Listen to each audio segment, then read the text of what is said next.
Interesting contest tonight. And Chauncey, who's a sophomore, one of her daughters that's playing is averaging 23 points and 15 rebounds. Right, I noticed that. I was like 15 That boards. is a pretty good night's work. Yeah. So she's doing it. She's only a sophomore and she's 6'2". So that, sophomore. Yeah, she's only a sophomore. Then Marley Dixon, she's 5'6", and she's 7th grader. She's on the team. So it's going to be interesting. It's going to be, it's almost like the Dixons against Citronelle. It kind of is, as we're going to find out. They're finishing up the national anthem on the campus right now. We're live inside of MCPSS Sports Central, and the action is going to come to you from the campus of Citronelle High School. So an interesting matchup, like I said in the intro. Leroy beat Citronelle back in December, and so they're looking to sweep the Wildcats this season, and that'd be a nice feather in their cap, beating a 5-18 twice in 1 year. I think that was a 12-point game. So he said it was 10 or 12-point game, but the bottom line is they're playing really well, and they're getting better and better and better. They really are. So we'll be getting that starting lineup for you here shortly, bringing you the action. It'll be myself and Coach Ronnie Arrow, Leroy versus Citronelle. I think they're wrapping up the anthem right here, so we're going to get up that starting lineup for the game tonight. The ladies up first, the guys coming next. You talked about it right there. Number 3, Chauncey Dixon. That is the coach's daughter, along with another sister she has on the team. She's not starting, Marley Dixon, but Ellie Reed, Mariah Barnes, Michaela Payne, Kaylee Weaver starting for Leroy. And for Citronelle, Tashiana Moody, Emma Weaver, Courtney Roberts, Kristen Davis, and Keely Bohannon get the start tonight. Leading scorer for Citronelle for them is Tashiana Moody at 5.7 points per game. But, Coach, they're going to need some work tonight against these Leroy Lady Bears. They are. They don't have any girls that are averaging in double figures. Correct, None. correct. And, again, like I said, they're only averaging 32, 33 points a game. So it's going to be imperative. If they're going to win their first game this year, they're going to have to slow the ball down. They're going to have to take care of the ball. And they're going to put the ball in the hole, which they haven't been doing. They're going to have to do that. Up to this point, the Citronelle Wildcats were being coached by Marlon Johnston, who's also the boys basketball coach, and assisting him was Coach Carol Turner. As I said in my intro, she's coached at Citronelle before and some other places around, but came back to Citronelle, and he asked her to kind of help out at the top of the season. So she's been on the staff assisting, but as of this past Friday, she's now taking the reins as the head coach once again. Well, she knows the girls. She's been around, so hopefully they'll respond to her. And, you know, it's still somewhat of a young season. If they can turn it around just a little bit and be able to bring the girls back for next year. Sure will. So we are moments away from tip-off, and they had the anthem on campus. And you can take a look at our 3 officials right there getting ready to tip the ball off. We've had our starting lineup, so we're about to bring you the action right up there on Highway 45, Leroy and Citronelle. Don't forget, after this game, we'll take a slight break and then bring you the boys in action as well. So you always get a double dip right here for the MCPSS High School basketball game of the week. Girls and guys, we're going to bring them both to you every week. And we want everybody, if you can't make these games, to tune into us and listen and watch the games that we're going to be doing.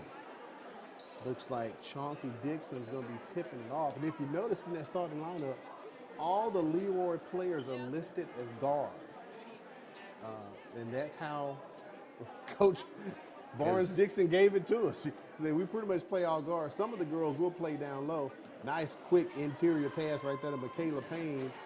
And the Lady Bears on the board. On the board, the very first time they go into Chauncey inside, throw it into her, she throws it out for a quick layup.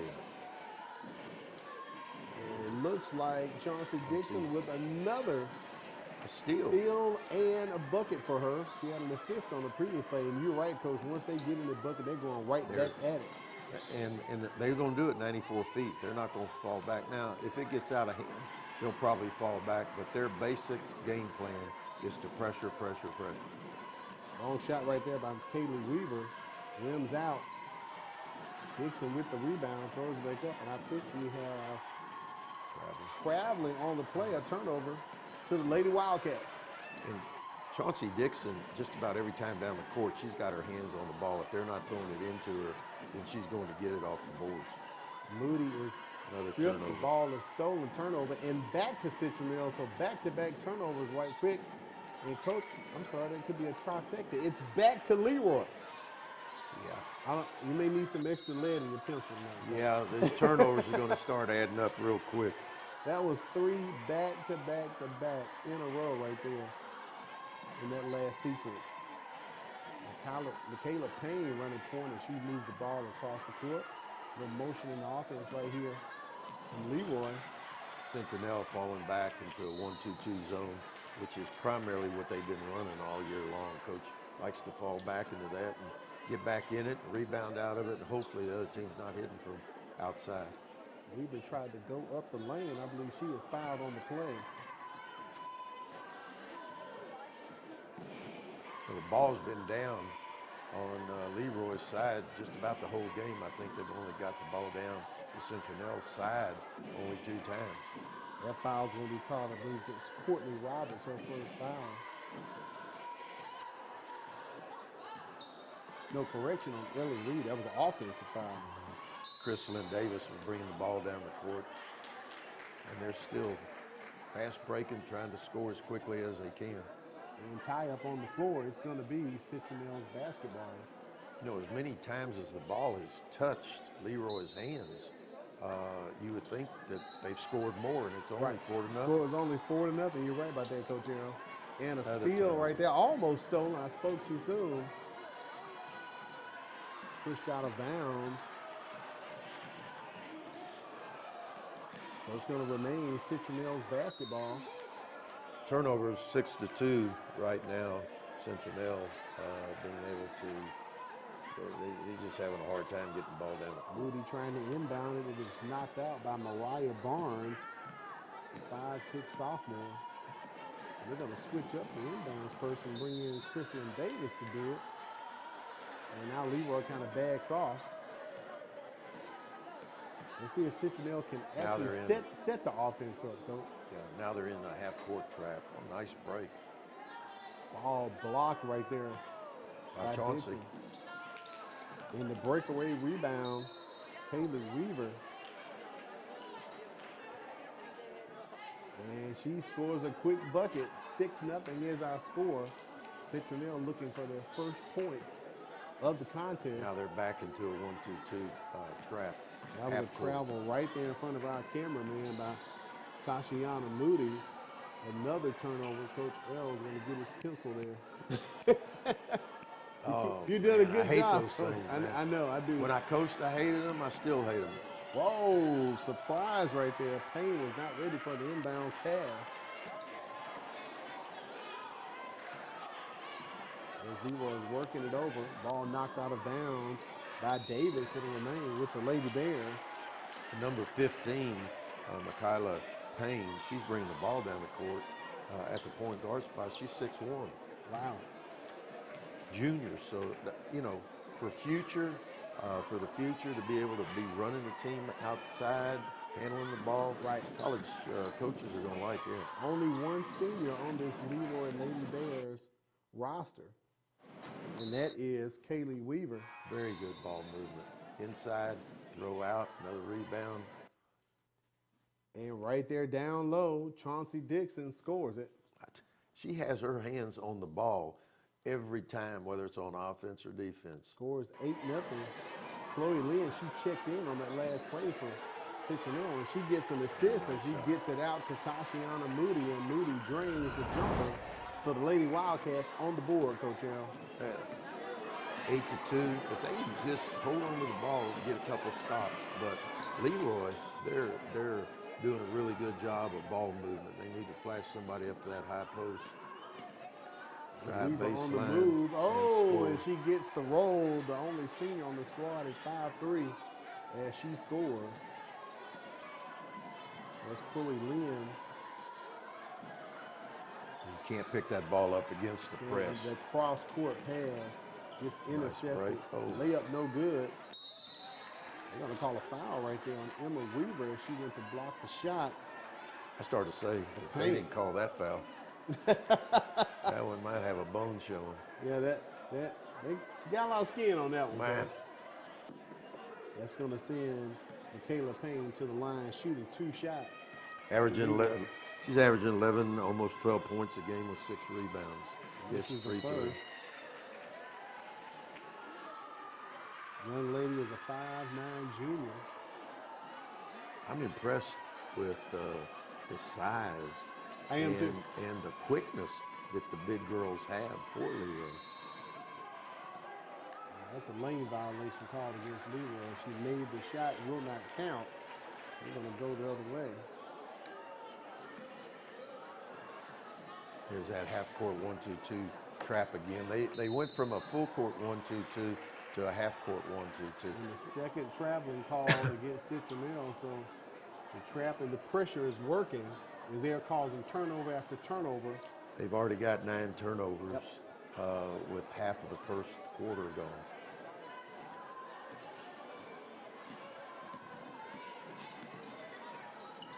And dribbles past the screen, currently set up by Dixon. And we have another tie-up on the floor. And I believe this time the ball will be awarded to Citronelle. You know, I'm really impressed with Chauncey at 6'2", a sophomore, how well she moves.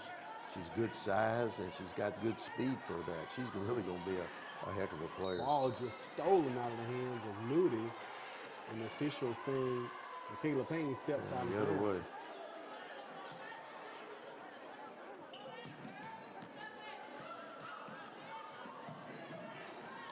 They need to spread in that offense that they have. They can't get too tight. They need some space. Shot up by Weaver. No good. Try to get that spacing like Coach Arrow said. You know, when you're small, younger kids, everybody wants to come to the ball. As you get older, you have to be taught spacing. You don't want to be near the ball. You need to be coming to the ball, but not all the way to the ball. Another traveling call against Citronelle. That one flagged on Heaven White. Another turnover. 10-2 is our score. 3:17 remaining here. Well, in the first quarter.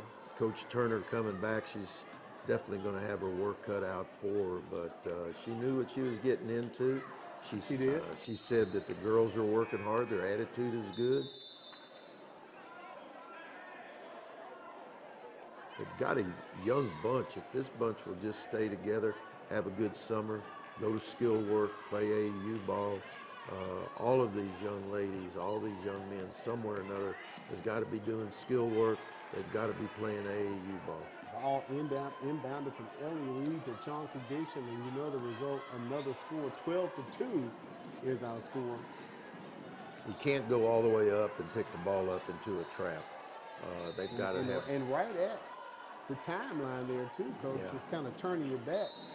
No one there to come to you to help you out. The last place that you want the ball if you're being pressed on half court is the four corners. That corner, yeah. And that not one, the place to be. She dribbled right to it and picked like that. You can't dribble to that. You got to split them. Shot by Leroy is no good, and layup doesn't go in. It is saved by Citronelle. Good hustle right there. Brianna Pipkin got the ball, went down court. And turned over right again to Leroy. And they're in full control here in the first quarter. Working the ball over to Chauncey Dixon, the 6'3" sophomore, back down low. And nice backdoor pass right there over to Ellie Reed. Reed couldn't get it to drop, but she's still hustling as she gets the steal. With all that size inside, it's best for her 5'5" not going too far in there. Chloe Lynn tried to make a run for the basketball. It's knocked away. It'll remain with the Lady Wildcats, and we have a timeout on the floor being signaled by one of our officials. Looks like it's going to be a 30-second timeout being called right here with Leroy on top. 12-2. Coach, as you described it in our open, they're pretty much pressing, scoring, keeping the pressure on. Yeah, and you know, it's 12-2 right now with 2 minutes left in the first quarter. The bottom line is that when you're a pressing team and you get ahead, you can't stop until the end of the game. That's your style of play. You're not running the score up. You've got to work. You got to work in a game what you work on all week in practice. Makes a lot of sense. Makes a lot of sense. They're definitely doing that. And I'm sure towards the end of the game, if it continues to be this many points or more, then they'll probably go to half court, fall back 2-3 zone, or 1-3-1 zone.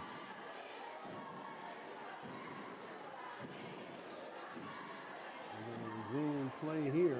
Citronelle has the ball underneath their goal. Let's see if they can score, get a good shot. What kind of play, Coach? Oh, her foot was out. Emma Sullivan was on the sideline, just out. She looked down and she was guilty, hand in the cookie jar. Court awareness. You have to know where you are on the court. Kayla Payne taking the turn, walks it up, throws it down low. Very easy down low. Dixon thought she was fouled. She looked over to the official. Look at her getting up and running down the court. A lot of girls and guys, if something happens to them down there, they're jogging down the court. She got up and was busting her tail to get down the court. Ellie Reed putting the pressure on Chloe Lynn. Reed is an 8th grader. And Leroy is a school that is a 1 through 12 school, Coach L, with it being 1A. So all of these young ladies are quite familiar with each other, if you know what I mean? Yeah. 7th, and there are some 7th graders and 8th graders we'll possibly see tonight on the court. You know, as a for coach, Leroy. that's good because you can bring them up and learn your program at an early age. Yep, it is truly a program there for the Bears and Leroy. Get it out of that corner. Lynn dribbling, wide open as she passes it to J.C. Rivers. Rivers can't complete the shot. And another tie up on the floor. I believe this will be awarded on alternating possession to Leroy, so it'll be Leroy's basketball. 62 seconds remaining in the first quarter. Al Wheaton, Coach Ronnie Arrow, inside of MCPSS Sports Central. The action coming to you from Citronelle, Alabama. Leroy Earl on top. Coach, they could be up more than 10 right now. They've missed some shots and missed some opportunity. Yeah, and they've turned the ball over 4 times themselves, which has hurt them. But they're working the ball. They're getting good shots. And a lot of those shots are right underneath the goal. Good percentage shots. Chauncey Dixon, when she gets the ball, something's going to happen. Is she going to score? She's going to get fouled, or both. Good hands by Chauncey. Wide open at 3-point. She gives it up. As Reed throws it across court, I believe she's trying to get it to Dixon, and we have a foul on the play being called. Another offensive foul against Leroy. You know, Coach Dixon has 8 kids. They have four girls, 4 guys, and the oldest son, I think he's the oldest son, just signed as a 1A Player of the Year lineman that's going to Georgia Tech. Yeah, we'll be seeing him in the next ball game. He plays for the Leroy Bears. That's a 3 being put up and drained right there by Heaven White right before the end of the first quarter. So that could be a boost for the Lady Wildcats. Only 7-point difference. We just need to keep hanging in there, play some defense. On the move and right at the buzzer, Mariah Barnes with the lay-in. 14-5 is our score. Wrapping up the first quarter, a very quick first quarter. Leroy is on top. Second quarter action headed your way. Keep it right here. And he got the 3 and she just. Then a junior officer's training corps may be what you're seeking. If you would like to develop self-reliance, learn ways to be more responsible, and improve your communication skills, you can do that and more when you register for the Junior Officers Training Corps. The JROTC program is available to all high school students in Mobile County. JROTC, we build a better you.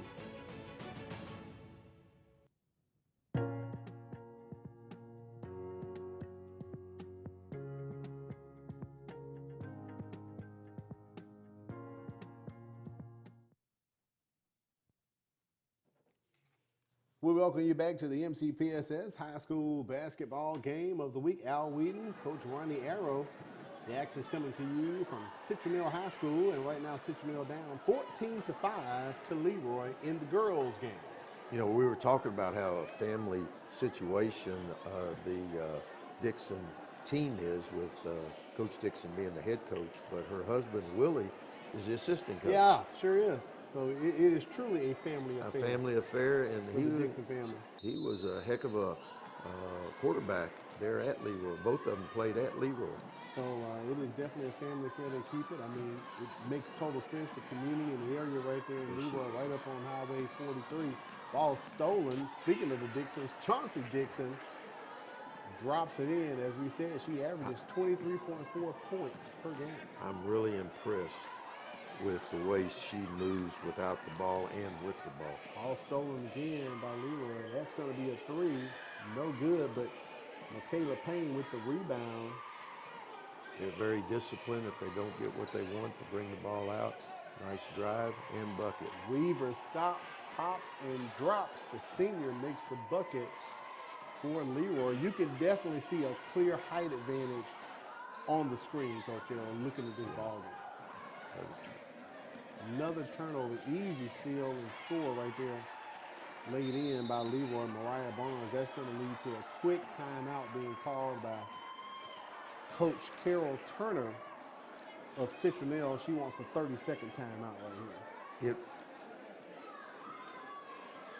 To find out all the latest news on what's happening in Mobile County Public Schools, make sure you follow us on Facebook, Twitter, Instagram, Mobile County Public Schools. We're learning today, leading tomorrow, and of course, YouTube as well. Matter of fact, Coach Arrow, some people may be watching us on the YouTube stream tonight, or Facebook as well. So, well, it's nice that we're on so many ways that you can watch us. Correct. There, if you can't be at these games, that's what this is all about.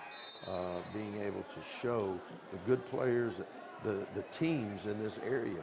Whereas otherwise, you hear about teams, you hear about individuals, and you can't see them unless you're right there. That is correct. So this is another way to showcase Mobile County Public Schools and the athletes that are involved, female and male, so especially during basketball season. Citronelle working the ball around, stolen by Leroy once again. Citronelle gets it back. They get a steal themselves and tipped out by Chauncey Dixon. The long hands of her just tipped the ball out. It'll remain with the Lady Wildcats here, down 15. The score is 20-5 here in the second quarter. What, before she's finished, there's going to be a lot of schools in looking at Chauncey Dixon.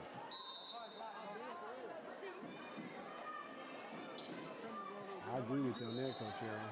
A traveling call against Leroy, so it's going to remain in Citronelle. I think that may be Leroy's first traveling call tonight. Yeah. You've seen a few of those against the Lady Wildcats. 14-6 in turnovers. You don't want to be ahead in that category. Nice shot. And banks it off the glass. Tashiana Moody drops it in for the Lady Wildcats. 20-7 is our score now. Again, you take the turnovers away, it's a close game. Ball goes in. This ball Chauncey remains lost here that one. for the Lady Bears, and they're going to inbound it. But in their own basket. even with that turnover, Chauncey put it down, going strong to the hole. And they go right back to her. Loses it. Mariah Barnes picks it up. Need somebody at the top of that, at the free throw line against that zone so they can go high-low and get a nice shot there. You can see as Weaver was driving to the goal, she brought in the Citronelle players as they commit the foul, their second team foul. Easy bucket right there for Chauncey Dixon off the glass. She makes it. I think she's going to get her average tonight of 23. You think so, Coach? I think so. See, you can't dribble to the corners and pick the ball up without something bad happening. You got to you either got to split that right there, or you got to throw it over those first two defenders. Top on the floor. Going to go over to Leroy here. Number 40, Brianna Price just checked in. She's a freshman.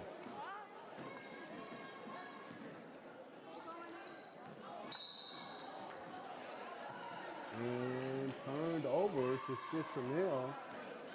Leroy can't control it. See what the Lady Wildcats can do.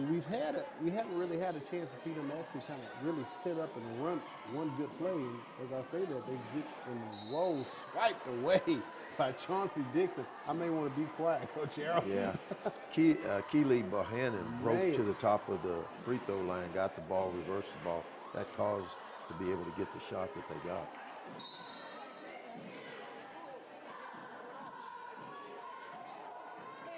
Rebound by Dixon. He's running it. He's bringing the ball down the court. She does everything.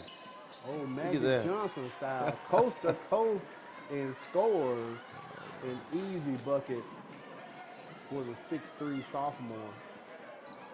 See, somebody's got to be in the middle of that trap. And those passes are a bit high. They're not crisp either, Coach Arrow.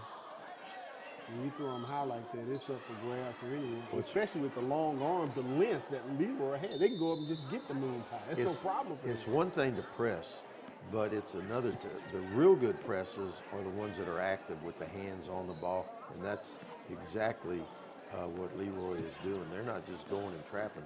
They're very, very active after they trap. Chauncey Dixon blocked that Get one right into our camera guy. Matter of fact. Number 15, Bohannon, when the ball is out front on that trap, she's starting to break to the middle. They need to look at her and feed her. She's got to break hardest. Right. She's got to want the ball when she breaks to the top of the circle. Traveling called against Brianna Price. She was a late addition to the roster. She had good position down low, but Coach, she started doing a keep it shuffle before she put the ball on the floor. Yeah. She's a freshman. She'll learn. She'll learn. They need to just keep all these girls together. Coach Turner, she knows what she has, and I'm sure she'll get them in the gym. They're going to call no basket. The foul's on the floor. You know, Citronelle has 3 seniors, 4 juniors, 3 sophomores, and 3 ninth graders to build on. They do. Nice ball fake, nice drive, and put back in by Up Chauncey in. Dixon. Dixon does it again, Coach. She might get her average the first half. There's the possibility. Split that, get to the good. Throws up the runner from Heaven White. Rebounded by Leroy. Good pressure by Heaven White. She's going to the ball everywhere it is and putting nice pressure on her. She's a ninth grader.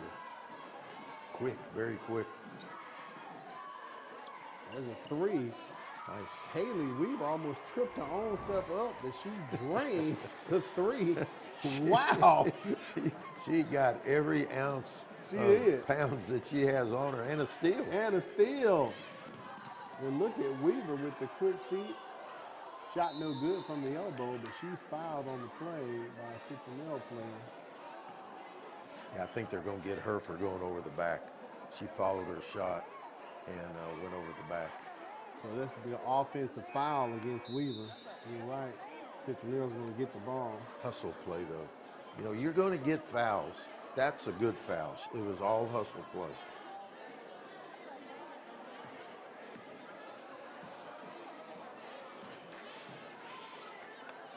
Okay. For the young people that are watching, Sullivan is at the top of the circle when they're bringing the ball down for this half court. She's got to explode to the ball. She can't stay at the top of the circle and come relieve pressure for the ones that has the ball. Citronelle trying to make something happen. Cannot. Once again, Leroy with the steal. They control it. Setting the ball up, good for them. They didn't force it after they got the steal. Approaching 3 minutes here in the second quarter, all controlled by Look at Leroy Chauncey. this game. Look She's at out front. She is, and drained right there by Kaylee Weaver. Weaver's got a nice shot, Coach Arrow. She's a 5'3" senior, but she's holding her own. The only senior on the Senior squad. on the squad. Well, they have a quick senior night up there in Leroy this year. It won't take them too long. Coach Dixon's going to be having some fun with that team in the next 2 years, and this year I really think they have a chance in their division to be able to go very far in state tournament.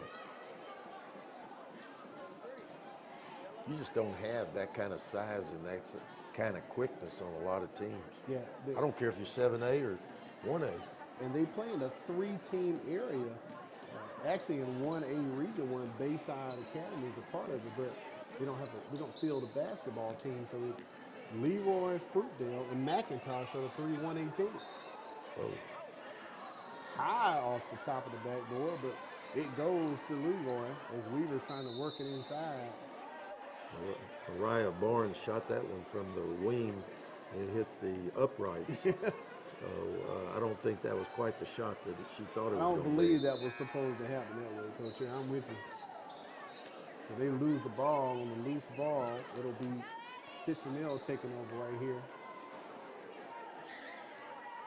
31-7 is our score. Al Whedon, Coach Ronnie Arrow inside of MCPSS Sports Central. 2 minutes to go in the first half. 31-7, like Al said.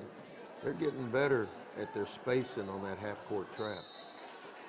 Ball is knocked out of bounds. Courtney Roberts had it, but Al, you know what's really, really nice to see is someone the size of Chauncey Dixon. She's not just going from block to block. I mean, she's at the point sometimes. Oh, she's at all the around. wing. Yeah, she's she everywhere. And that's what college coaches eventually are going to see. She's just not a block-to-block player. She's active everywhere. She's working nice the whole move. floor. Price scores down low. Like I said, a late addition to our roster. But Price has gotten into the stat book tonight with a bucket. She's averaging 6 points a game, so hopefully she'll be able to do some things and score. 31-9. Cross-court pass. And there's Chauncey outside. Look at this. Point guard. Oh, yeah. He ran it all. I like that. I love that. Holder, the 7th grader in the ball game right now, number 25 for Leroy, along with Marley Dixon right there. That is Chauncey's sister. She's a 7th grader as well. And he's throwing that one away, a turnover to Citronelle. But as I said, they get it back. Mariah Barnes with the steal, and she is fouled on the play right there under the goal, under the basket. I'm going to call that on the floor. I believe Courtney Roberts picks up her first foul. Tyson May, Randall Law, and Jason Powell handling the action tonight. There will be a shooting foul for Mariah Barnes as she goes to the line to shoot 2. Only the second trip to the free throw line tonight for Leroy. It's a fast-paced game, and I know that Citronelle doesn't want it that way, but that's what happens when you're a good pressing team. Other teams that don't want to get up and down the court, you make them go up and down the court. And we said that at the beginning of the game tonight. It's going to be Leroy wanting to be able to run up and down the court, and Citronelle's going to want to be slowing it down. Definitely the speed-up game is winning. Approaching 1 minute left in the first half here. All Leroy from the get-go. They opened up to an 8-0 lead before Citronelle can get their first bucket tonight. Ball over to Leroy once again. A familiar tune we've been seeing, Coach Arrow. Yeah. You know, the Citronelle girls have got to learn. They haven't won a game this year, but again, the coach says they come, they work every day. They just got to get better. They're young and just need to hold them together.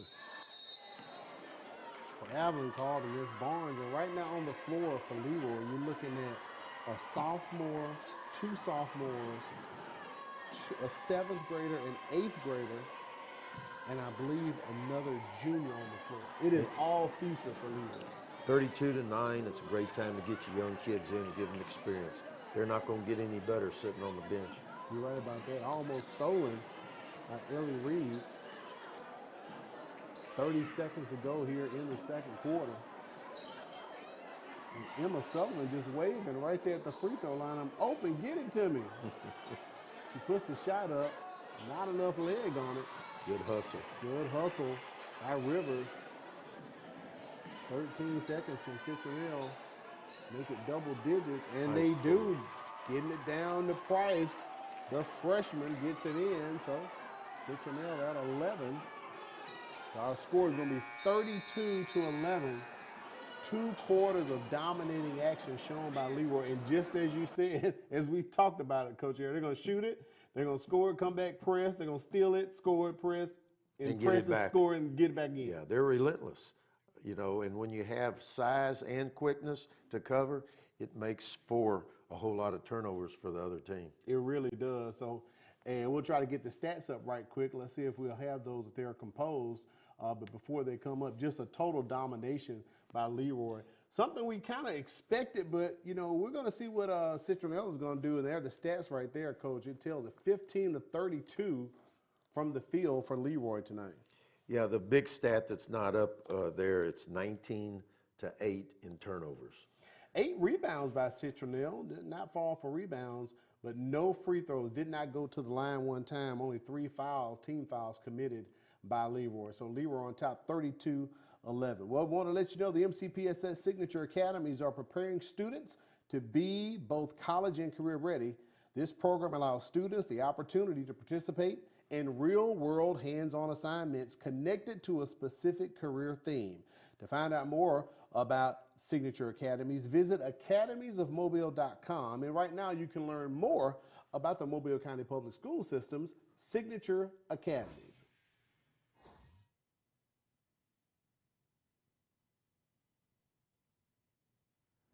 Mobile County Public Schools have endless options to prepare you to be college and career ready. The academies of Mobile County Public Schools are small learning communities that afford students in the 10th through the 12th grade the opportunity to participate in real-world, hands-on assignments connected to a specific career theme. Let's take a look at the Signature Academies offered at our 12 high schools in Mobile County Public Schools. The AP Capstone Academy at Baker High School houses a prestigious diploma program created by College Board, which is highly recognized by universities and colleges around the world. Along with 23 content-driven advanced placement courses, the 2 capstone courses develop student skills in research, analysis, evidence-based arguments, collaboration, writing, and presenting. Perfect for preparing students for continuing their academic careers in college and beyond. Ben C. Rain High School is home to the Signature Academy of Aviation and Aerospace. Students have the opportunity to learn about career and college opportunities available in aviation technology and aerospace engineering, including the opportunity to be part of a team building an actual airplane in the Academy's hangar. At Ben C. Rain High School, we are building the future of aviation, one student at a time. Blunt High School's Academy of Pre-Med, Medical, and Advanced Healthcare Careers is designed for students who would like to pursue a career in the fields of medicine, pharmacy, nursing, allied health technology, systems management, optometry, and dentistry. Foundation and skill-based courses prepare students for careers in health sciences through classroom instruction, laboratory experiences, and service-related activities in community convalescence and hospital facilities. Murphy High School is where excellence in academics meets tradition. Become part of the Panther legacy by joining the tradition of excelling through the Academy of International Baccalaureate and Early College. Students who enroll in this rigorous program will excel in their studies and personal growth. Past students have stated that participating in the Academy of International Baccalaureate prepared them to enter college. They also made lifelong friends and received individualized instruction.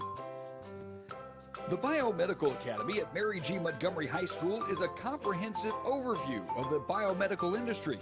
Graduates of the program are prepared to start work as an entry-level lab tech in most medical labs or to take on the demanding courses needed for certification in any medical field. Williamson High School's Academy of Maritime Engineering and Entrepreneurship is designed to expose students to a wide range of careers in the maritime industry, engineering, or the business worlds. The Maritime Academy helps students build skills in the welding, multi-craft, and electrical fields. Through the Engineering Academy, students gain experience with general engineering design and application, readying them for in-demand post-secondary engineering programs. The Entrepreneurship Academy provides students with the knowledge and skills necessary for economic success in the 21st century. Williamson's motto is Great Expectations in Pursuit of Excellence. They strive to build students' character and prepare them for tomorrow by providing them with unique educational training. The Academy of Coastal Studies at Bryant High School provides 5 pathways for students to empower themselves with the knowledge and skills needed to protect and preserve the environment and the livelihood of the beautiful Gulf Coast. Students may choose from coastal environmental studies, agri-science, fisheries management and aquaculture, maritime and industrial technologies, and recreation, travel, and tourism. Because of the close connection between the pathways, students have the option to take courses in multiple pathways, providing an even wider base for career or collegiate opportunities. The John L. LaFleur Magnet High School Academy of Law, Arts, and Health Services has been designed to combine a college preparatory and technical curriculum with a career theme. Our students have the opportunity to explore different pathways through networking and hands-on engagement within their career fields of interest. The Academy of Advanced Information Technology at Viger High School provides entry-level experience in programming and software development, networking systems, and active multimedia in a multi-user computing environment. The Academy prepares students with real-world experience for in-demand employment opportunities in an ever-changing world. Davidson High School is the home of two signature academies, the Engineering Pathways Integrated Curriculum, or EPIC, and the International Baccalaureate Diploma Program, or IB. The IB Diploma Program is a specialized curriculum which emphasizes both breadth and depth of knowledge by focusing on higher order thinking and communicating the knowledge gained in each of the core areas, foreign language and an art.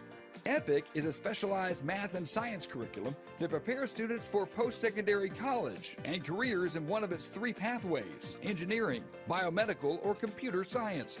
We would love for you to come see the Davidson difference for yourself. Theodore High School's Academy of Industry and Engineering strives to develop young people who are college and career ready after high school. The programs boost opportunities for students to excel in a career by giving them advantageous skill sets while developing connections through local business partners. Citronelle High School hosts the Academy of Manufacturing, offering experience in the field of manufacturing through opportunities such as dual enrollment in the welding program at Bishop State Community College and internships with multiple local companies throughout the school year. Companies looking to hire skilled workers, such as students trained in the Academy of Manufacturing. There is a world of opportunity awaiting students through signature academies. Which academy will you choose?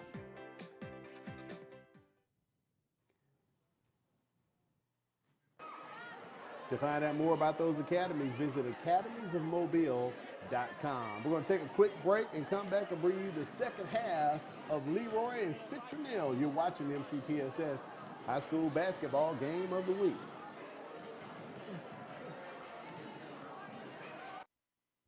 Thank you. You're welcome. Ayla, hi. Oh, hi, Sierra. How are you? Good. How are things? Things couldn't be better. What do you mean? Well, I just started this new job as a school teacher with the Mobile County Public Schools, and it has been a life changer. Great benefits, the hours are great, and great students. Just overall, it's a great opportunity. Oh, wow, that sounds great. Yeah. I'm going to look into that. You should. For more information, visit mcpss.com/job opportunities.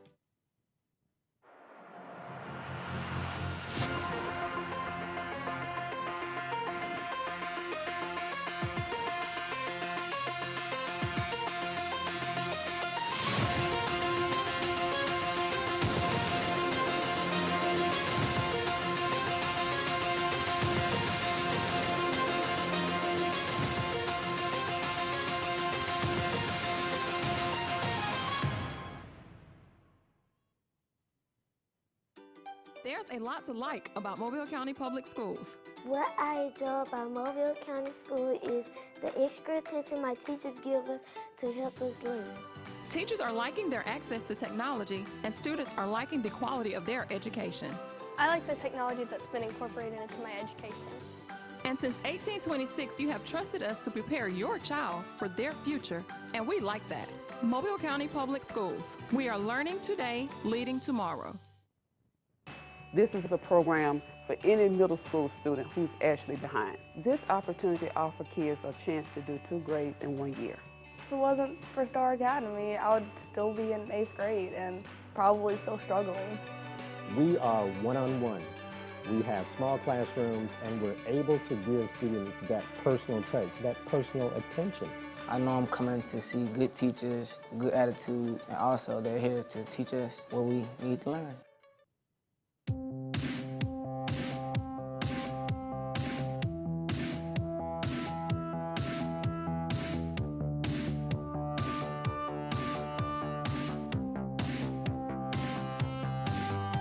Welcome to LaFleur High School, where we are committed to graduating students that are college and career ready.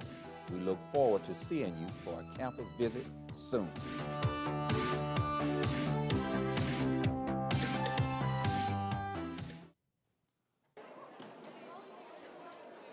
We welcome you back to the MCPSS High School Basketball Game of the Week. Al Wheaton, Coach Ronnie Arrow giving you the action. Time for second half action. In first half, Chauncey Dixon put on quite a show, Coach Arrow. She's averaging 23 points a game and 15 rebounds. At halftime, she had 14 points, so she's well going to be over what she's averaging unless Mom decides not to play her much. Because she's so active, she's going to score, she's going to rebound. Correct. She's going to get steals. She is past halfway to her average for tonight. Payne bring the ball across the timeline. Nice pick set up right there. Al Weaver, they run the play pretty good. And out here on the perimeter, Chauncey Dixon. She's going to flash down low. I don't think we've seen her hit a three yet, Coach. No. It's been all 2 pointers. But you know what? She hadn't tried either. Okay, maybe that's it. She hadn't shot one yet. I don't know if that's in her repertoire or not. We're going to find out. Nice little head fake. Pass. Weaver puts it up, rims off. Dixon gets the rebound, and she is double teamed down low. And look at Citronelle trying to make something happen there. To get the steal, the ball's going to remain with them. Well, they had a good defensive time down the court, got the ball, and now is going down, has a chance to score. Trying to work it down low to Breonna Price, all knocked away by Dixon.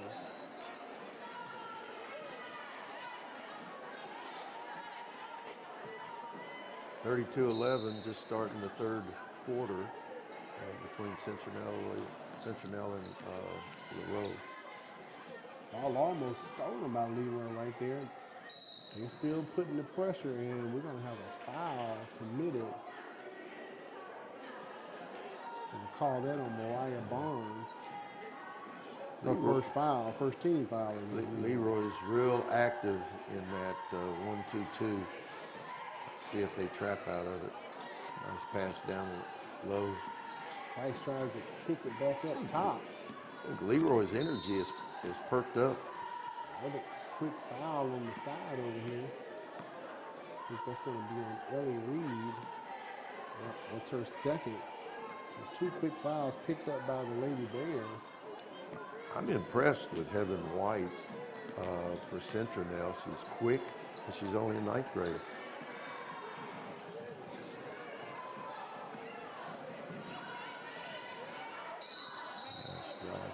Need a little bit more space and another foul. This is going to be going against Leroy again. So that's back-to-back fouls against the Lady Bears. Kaylee Weaver picks up her second.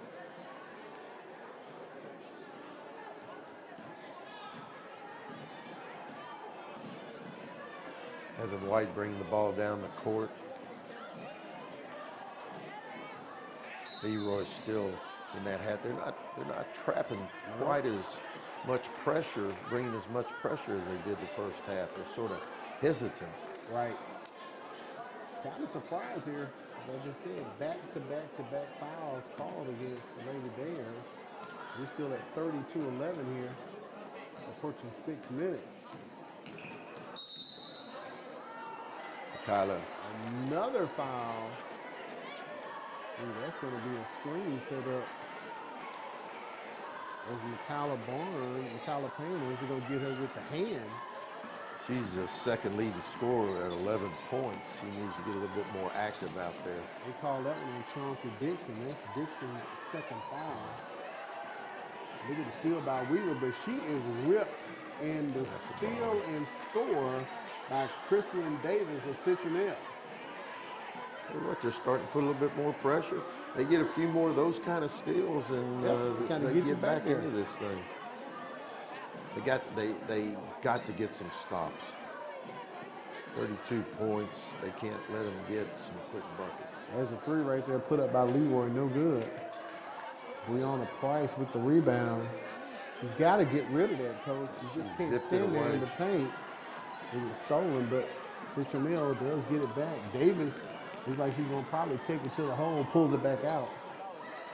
Good smart move. There's Kevin White again with the ball. And we're gonna have a foul right in front of the official. Looks like Chauncey Dixon, looks like she might have bumped her knee. She's hesitant a little bit on it. Foul gonna be called against Citronelle.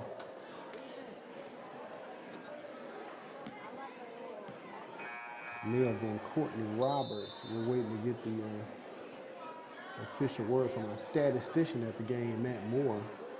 You know, the turnovers, Al, it's staying double. Right now, Citronelle has 20. I have him for 20, and I have Leroy for 10.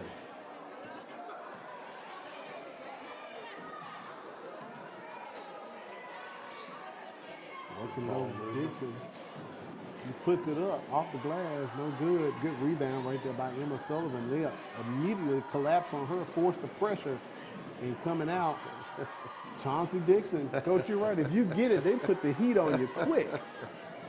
Oh, there's your three. There's the three, Coach. There, we talked it up. Good rebound by Heaven White. Good for her. I don't know if Mom wanted that shot, but she's going to take it. She was open. She was open. A foul right there. That foul committed by Kaylee Weaver. That was right in front of the official. As we have some substitutions coming into the ball game right here for Leroy. So in the next 3-4 weeks, they have a rule in the state of Alabama, 7th graders through 12th graders can't go to an outside instructor like myself, what we do in the classroom for drills and for skill work with kids. But after they get through, the rule says from their first game to their last game, or their school ball, then they can start coming back. So we've got an elite camp that'll be starting in the classroom right after the season. And right now, we also have 2nd grade through 6th graders, and then we'll get our 7th graders through 12th graders back. We start on February the 7th, the first Tuesday in February. We'll have our first time back across the bay in Fairhope at Fairhope United Methodist Church, and we'll have 2nd graders through 12th graders then. You'll have a gym full of them, Coach Aaron. We're time out on the floor right here. There's some good young kids coming, boys and girls, coming up in this town. Good. We're coming up headed your way. When you need to know what's happening in Mobile County Public Schools, tune into Inside Education. It will give you an in-depth look at issues that affect your child right here on the MCPSS TV network. That's Inside Education.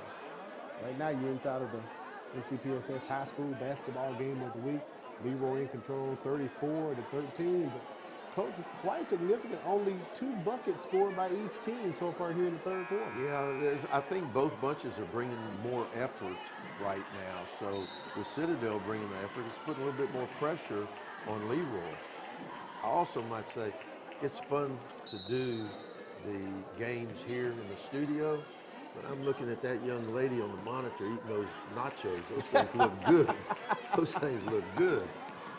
You can't get that in the MCPSS studio. Sports Central, Coach. Can we call up Wade? The nachos need to be coming. Foul on the play. That foul is going to be against Haley Boykin. She had just checked in for Leroy. Her first foul. I have Leroy with 16 fouls, and I'm looking at the scoreboard in the gym, and I'm correct, Coach. My eyes kind of deceived me, but Leroy has 16 fouls. They did have 3 back-to-back-to-back. Right.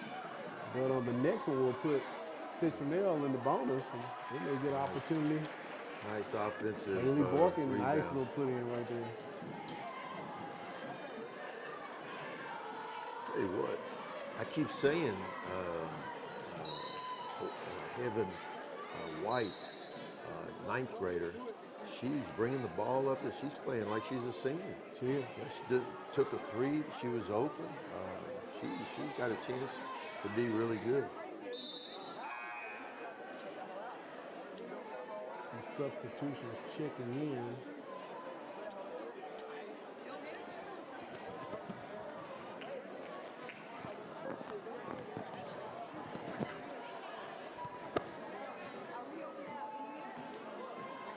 Payne bringing the ball up across the timeline.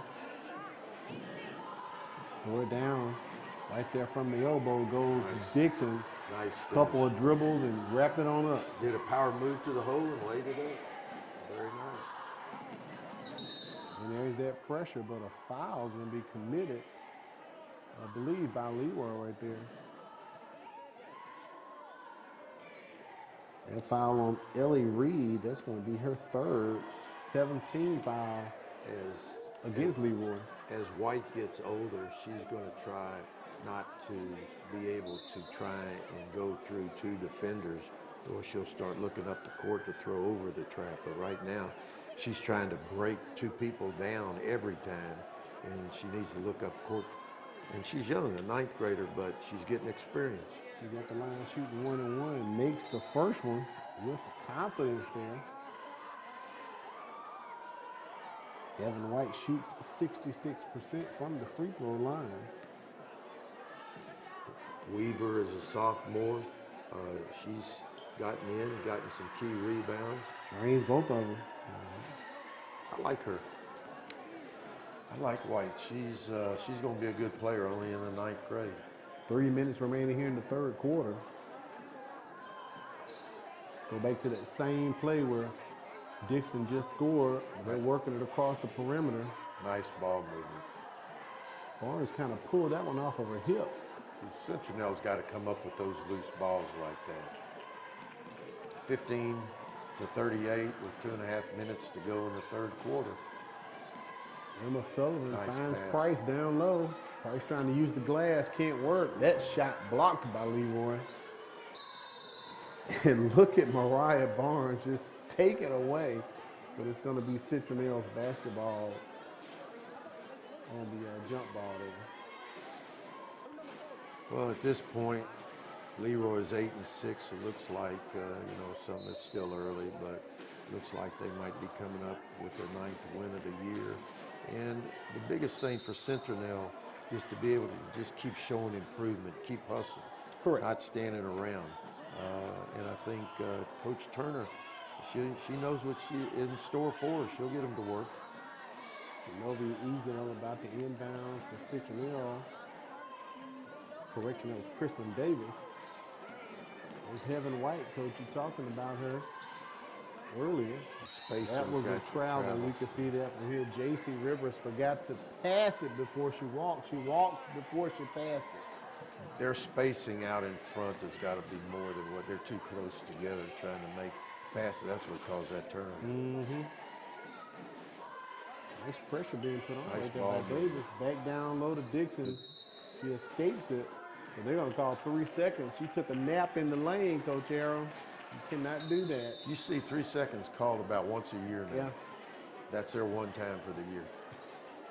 It's a rare call. I don't see it too often. Now, I did do the MLK tournament Monday over at Bishop State, and I saw 2 3-second calls in the same game during one game. So, wow. Something else. Well, you can book. It's a rarity, though. You can book. If they're calling 3 seconds, they must have been camped out for 10 seconds. Yep. Because they don't like to call that. Now, you hear the fans chanting it all the time. But the refs don't call it right. Yeah. I wish they would widen the lanes. I think kind of like the European model. Yeah, open the lanes up a bit more. Not going out. Just open them up. Just make them wide. Yeah. Okay. When I coached the United States Junior World Cup team in Uruguay, that's a completely different shot the way that they have those lines there because they veer out. Right, they're veering out. You're saying more so in the high school game is maybe time to move them out a bit? 1 foot on each side, 2 feet total. Nice inbounds pass to Dixon, and she is just fouled on the play right there by Brianna Price. And she lets her know, hey, I'm here. The girls on the team do a really good job. When somebody is scoring 23 points a game, they're not just going and scoring them on their own. They do a good job. Coach Dixon has taught the girls to get the ball inside. But the biggest thing is that Chauncey is active. She's just not there on the ball putting her hand up. She'll go outside, then she'll flash the post. And they get her the ball when she's open. She missed that first free throw. You can see that She was fouled on the replay right there.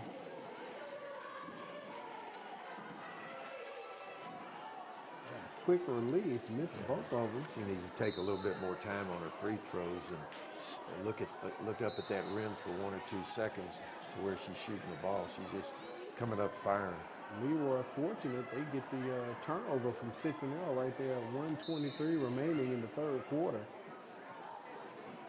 As they try to go down low, no one home except the Lady Wildcats, who knock it out of bounds again. So we'll move to this side of the baseline with Barnes inbounding the ball for Leroy.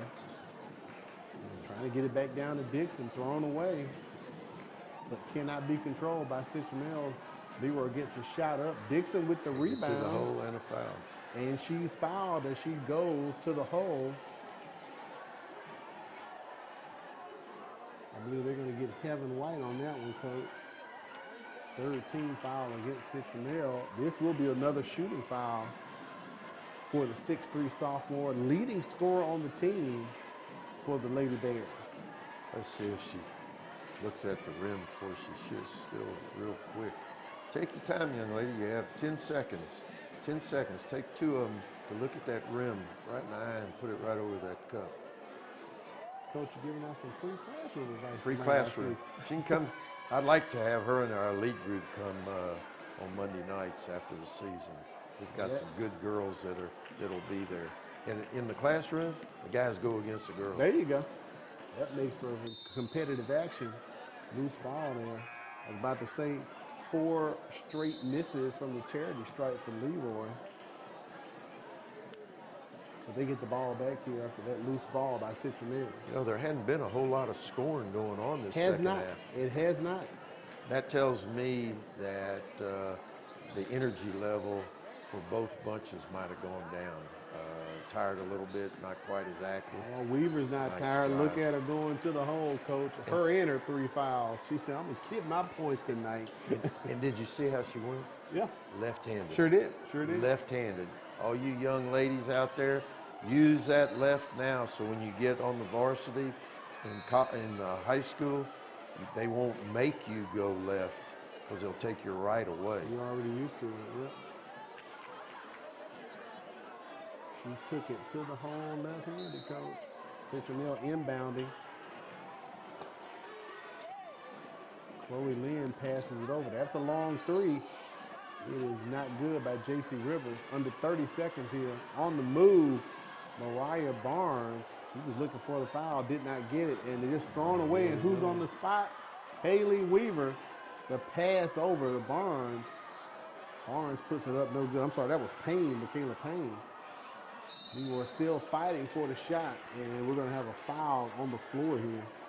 On that one sequence, they had 3 offensive rebounds. That's why they're averaging 37 rebounds a game. Wow. Emma Weaver with the push, her second foul, 4th team foul against the Lady Wildcats at Citronelle. Payne's going to put up the 3. Rims out. Oh, they just simply gave it back to not the person right you wanted to do that to, Chauncey Dixon. Yeah. You know what she's going to do? Put it in the hole. 42-15 is our score after 3 quarters. Leroy all in control.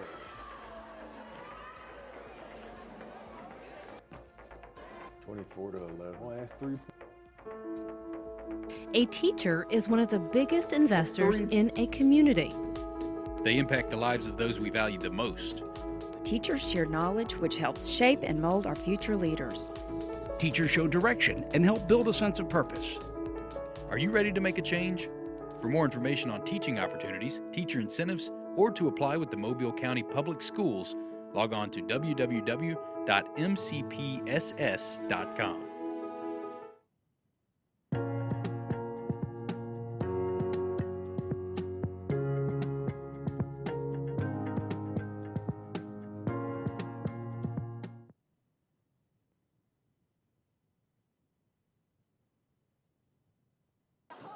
Parents of MCPSS students, I need you to listen up because we have a podcast for you.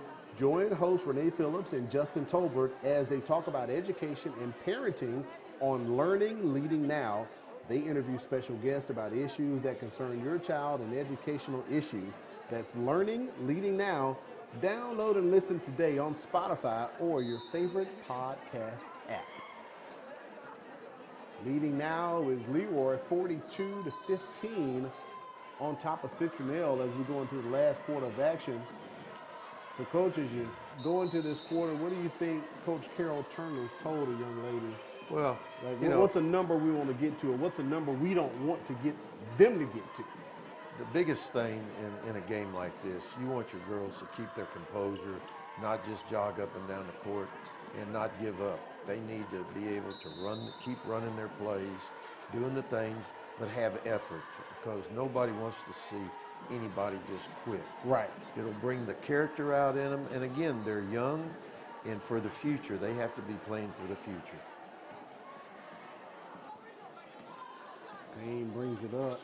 See what they've done, they've brought their 1-2-2 zone back. They're not putting quite as much pressure Weaver as loses the far ball. out. Dixon recovers. See if she'll put up another three before the game is our Coach Aaron. And stepping out right in front of our cameraman, Michaela Payne, so that's going to be a turnover to the Lady Wildcats of Citronelle. 25-13 in turnovers. That's the way to look at it. Can't put the ball in one hand like that. Stolen by Payne. She's trying to make up for it and drops it in with the easy layup. That's another young lady that I like, a junior at 6'1". She plays the point guard a lot of the times. She's got, if she'll work this summer and get skills in and play in a good AAU team, she's got a chance her senior year to be looked at college coaches. College coaches like size that can go outside and do things. White about to inbound the ball for Citronelle after that loose ball.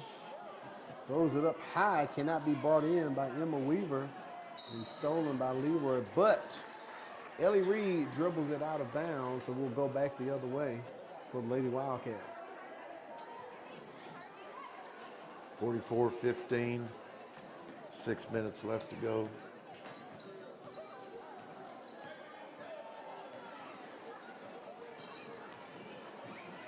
White is trapped in the corner. He double teamed her. I thought that was a double dribble by Kaylee Weaver, but I'm not an official on the court. You know, in games like this, the coaches and the officials, they're going to call the game, but if something's close, they're probably going to let it go. Just let it slide? Yeah. It'd have to be pretty nice wide open shot. Flagrant or Good quite rebound. obvious at that point. See, like right there, my girl that I really like, she's really doing a good job. Michaela in white. Payne. Yeah, she needs to work on that left hand. She should have crossed over and went with that left hand to the. There she's using. Oh, that you mean left Heaven hand. White? Yeah. I'm not sure. She's picked up a dribble too close to the timeline. And the timeout call right there by Carol Turner. You can see her try to bail her out. No one was there for her to pass the ball, and the defense was collapsing. This is going to be a full timeout here called by Coach Turner. Don't forget, coming up next, the boys will be in action. We'll see Leroy versus Citronelle as they go for the double sweep because Leroy beat Citronelle earlier this season as well, Coach. So the Bears trying to do the double sweep tonight against Citronelle. That should be a good game. We hope that this one will be a closer game. Everybody likes close games, but the best thing is when you have a game that both teams are putting out good effort and doing the best that they can. And I will say both coaches, all four coaches were quite excited to learn that they were going to be featured this week for the MCPSS game of the week, as a matter of fact. We've made some pretty good rounds. We've tried to encompass all of the different ones here in the city and the area that we can. Citronelle's going to get the ball here, inbound to get 6:03 remaining in the contest. I have had a lot of basketball junkies, you might call them, either text or call and say that they've seen our productions on TV and they really appreciate getting the high school kids on TV. Absolutely. Moody's shot comes up short. Look at Weaver hustling at the court. Her pass a bit too crisp for Ellie Reed. Reed's only 4'10", Coach Arrow. I think she needs some more Flintstone vitamins to catch up and get that one. Yeah. But that was good that she was looking up at the court, not looking down. If she would have caught it, she would have had a layup. 44-15 with 5.5 to go in the fourth quarter. Moody trying to force it down low to Emma Sullivan. They turn it over. Nice down hustle. on the floor, hustling for the ball. Look at everybody on the floor Ellie trying Reed, to get that ball. the smallest young lady on the court at 4'10", giving it the best she can. She is an 8th grader playing up. Coach needs to go ahead and say 5 feet. Not 14, Coach. Not 14. 5. Hey, nobody's going to check 5 feet. Like I said, I could fudge up a little bit, but when I saw that, I said, man, 14. But, But she's young. She's got growing areas. Speaking of 4'10", Monday I had the privilege of calling a middle school game at the MLK tournament. It was Clark Shaw against Faith Academy, and Clark Shaw had a kid that was 4'11". And for some reason, Coach Arrow, Clark Shaw has a lot of tall kids, some 6'3" guys. These middle school kids, 6'3", 6 feet. But that 4'11" kid came out there, and he was handling the rock, Coach. He was handling the rock. Like, you guys, your height does not affect me at all. So, he knew what to do with the ball. I put it to you that way. And those big kids for them also, hey, they glad they had some good guards. Yeah, they needed to get that ball down to them. 5:29 remaining. It's going to be Leroy's basketball here under their own goal. On their own side of the floor.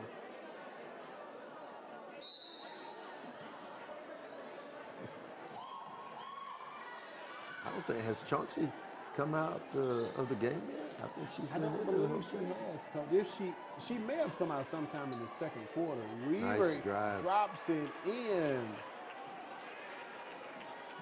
As now the lead extends to 31.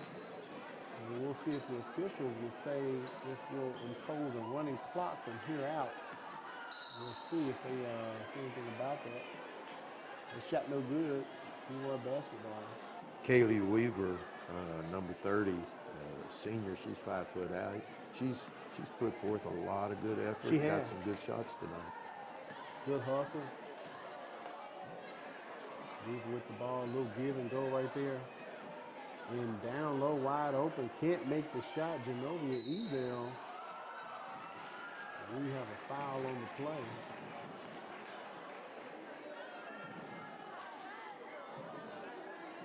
I'll call that one on Breonna Price. 15 foul against Citronelle. Heading to the line to shoot. Name we haven't called tonight, a 7th grader, Jemiah Howell. That's great that Coach is getting her young girls in there, getting some experience. That'll really help them for years to come. And for practices to come. Correct. Know that they're going to get into games when they can. Correction on that foul, it wasn't on Price, it was on Courtney Roberts, thanks to our statistician, Matt Moore. That's Roberts' 3rd foul. And another foul on the play. This one's going to be against Leroy, I believe. They assess that to Genovia Ezel, her first. That's 18 fouls, so it should be 1-1 for Citronelle to go to the line as they now form the free throw position. And Tashiana Moody's going to go to the line shooting 51%. She's averaging 5.7 points a game.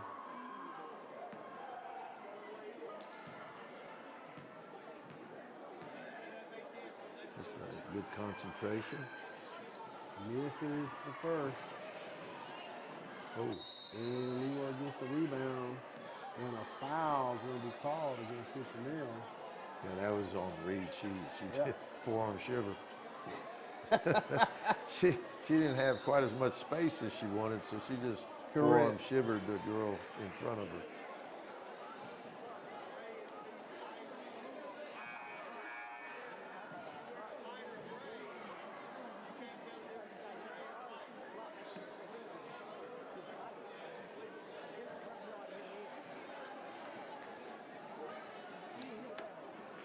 the girl that she forearm shivered caught one in the mouth. So she's over there being attended to. Almost a backcourt violation on Marley Dixon, but she kept her stance. Shot up no good. Citronelle rebounds it. There's Heaven White once again with the ball, Coach Arrow. Right there. Stutter step. Yeah, right there she could have crossed over, gone that left hand and gotten to the lane. And that's the pass you don't want to throw. That moon pie brought down by Chauncey Dixon as she looks to fill the lane. And look at there, thrown up and scored. Number 23, Jemiah Howell, one of 3 seventh graders, Coach Arrow. Howell averages 1.3 points per game, and she got it right there. That was Chauncey throwing it to her, and when you said thrown up, that came from the hip. It did, literally. It looked like a quick draw. Good for her, seventh grader. She'll be going to sleep tonight thinking about that shot that she got tonight. She will. I'm sure she's going to try to get a couple more if she can as we approach 2 minutes. And now we got Dixon bringing the ball down the court. Good firm pass. She's pretty much done it all except hit a three. She's blocked shots, gotten assists, made steals, brought it up the court. Nice spin move. Nice spin White move. with the spin move as she is fouled on the play. I'm sure if there's one thing that Coach Dixon isn't going to be happy with, they've got 15 turnovers, actually 16 turnovers right now. Ellie Reed with her 4th personal foul. That'll give them something to work on, even though it's a blowout. Right. Coaches don't like turnovers. You're right. Even if you're blowing out, you don't want to have those turnovers. They can come through to be costly. Let's see if she takes her time. Nice. Drains the second.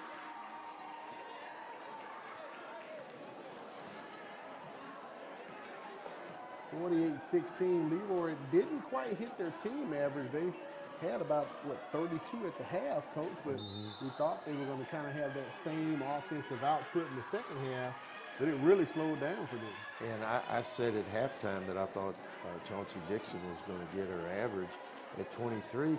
She's been sort of quiet.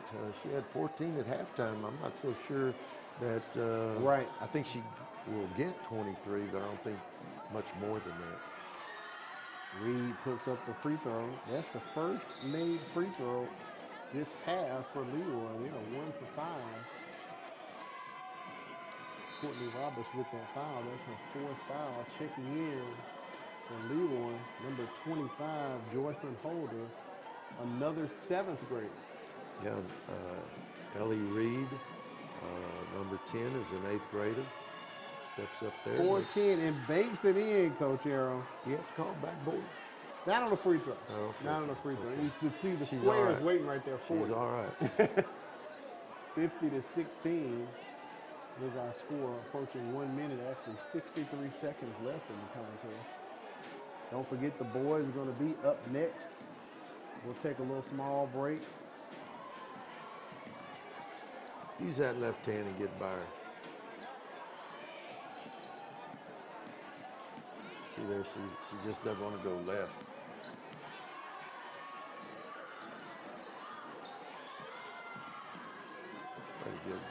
Boy Lane shot up, no good. And there I see the running clock. I guess they had to get under 1 minute and decide they would do the running clock. But I'm not working the scores table or the game clock. So. Either that or they're eating some of those nachos and not knowing what's going on. Those nachos got my attention. Coach, you got to get your snack before you come to the games. Maybe what it is. I wouldn't even thought about it till I saw it. You saw them, yeah. Our cameraman's got to stay away from the nachos The and the 7th hot grader dogs. puts it up. Joycelyn Holder, her shot rims out. And that's going to be our ball game, 50-16, as the Leroy Lady Bears completely dominated Citronelle tonight, but you couldn't tell by the cheerleaders right there. They're excited. They're excited. They're on Be TV. campus. They'll get another ball game. The boys will be up next. So 50-16 is the final score. As we said, complete domination by Leroy. But you thought they would have scored some more points in the second half, Coach. You said they averaged around 63 a game. 63. So a bit less than what we thought we'd see in the second half. Yeah, I don't think Chauncey was scoring like she was the first, but they were getting the ball into her. But again, you get sort of lackadaisical in games like this when you get real far ahead. Yeah. But and then again, Chauncey went outside. She was running point guard, so she took herself away from the goals. But good game for them. Both bunches have something to go back and work on. Correct. And get after it in practice and come back for the next one. Take a look at the final statistics for the ball game right there. 20 rebounds by Leroy, 14 by Citronelle. After that, only 3-pointers, 1 for 5 for each team. We didn't see very many threes tonight. Yeah, not many at all, but the difference is field goals, 22 out of 52 for Leroy. Yeah, that's a 6 big out of difference right 20. there. Yeah, with all the turnovers at Citronelle, it took away. They couldn't have many shots. When you turn it over, you don't get shots. You can't get into a rhythm and get going. So that's going to wrap it up for this ball game. We'll take a break and come back, and we're going to bring you the boys in action. It'll be Leroy and Citronelle. Don't move. The MCPSS High School Basketball Game of the Week continues. All right. Thank you. You're welcome. Ayla, hi. Oh, hi, Sierra. How are you? Good. How are things? Things couldn't be better. What do you mean? Well, I just started this new job as a school teacher with the Mobile County Public Schools, and it has been a life changer. Great benefits, the hours are great, and great students. Just overall, it's a great opportunity. Oh, wow, that sounds great. I'm going to look into that. You should. For more information, visit mcpss.com/job opportunities. If you're looking for fun, fashionable, and affordable jewelry, it's here. It's Paparazzi. We have a variety of colors and styles of bracelets, rings, necklaces, and earrings for all occasions and for every event. New styles are added daily, which means you are always up to date with the latest fashion. For that genuine bling, join me, Charmaine Watson, the real jewelry lady, on Facebook Live Sunday through Thursday at 7 p.m. It's cute, it's fun, it's fashion, it's $5, it's Paparazzi.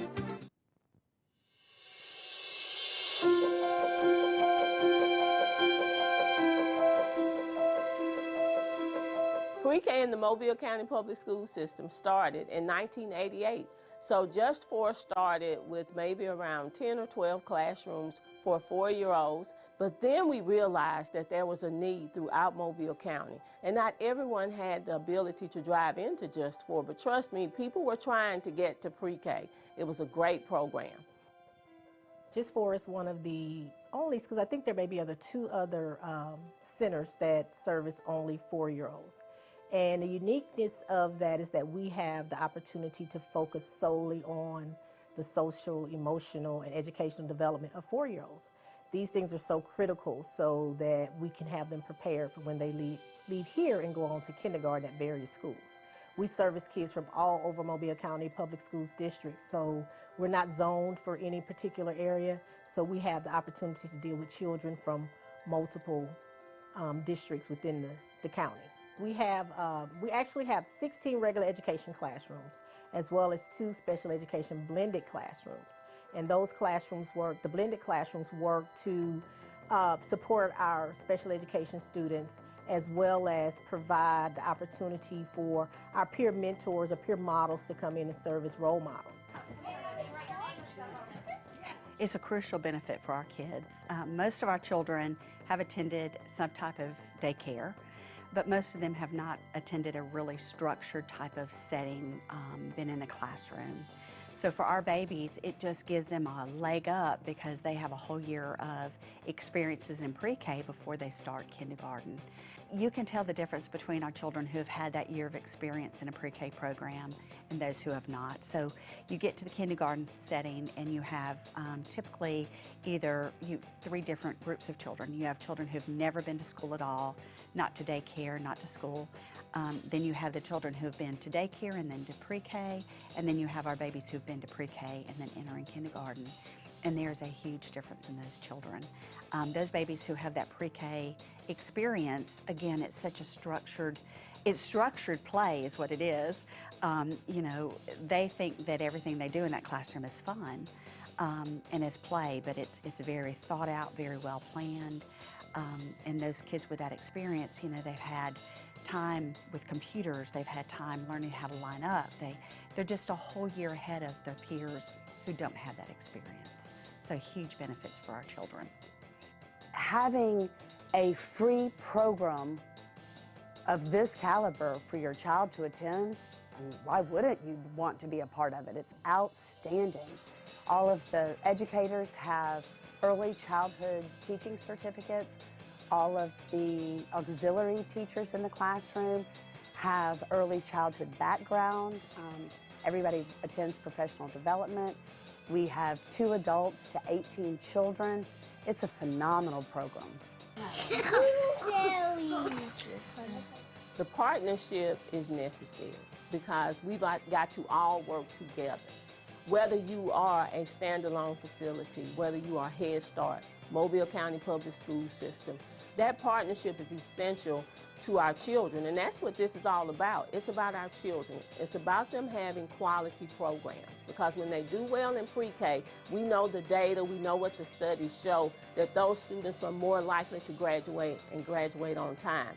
And those students are also going to be more adjusted and ready to serve, ready to lead, and ready to learn.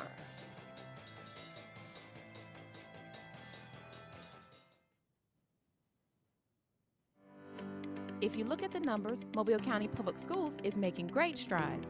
With more than 53,000 students, 7,000 employees, and 90 schools, we are consistently increasing our 4-year graduation rate and our first-class pre-K program.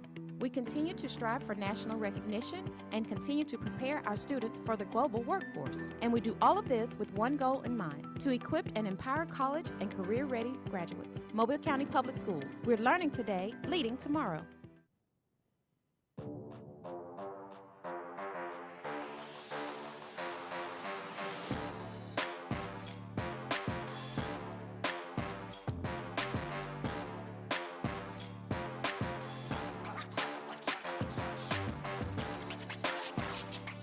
Leroy head coach Barry Coleman told me the Bears want to add another 5A win to their resume by beating Citronelle for a second time this season. But the Wildcats are ready to defend their home turf and get back to 500 ball and send the Bears back up the road licking their wounds.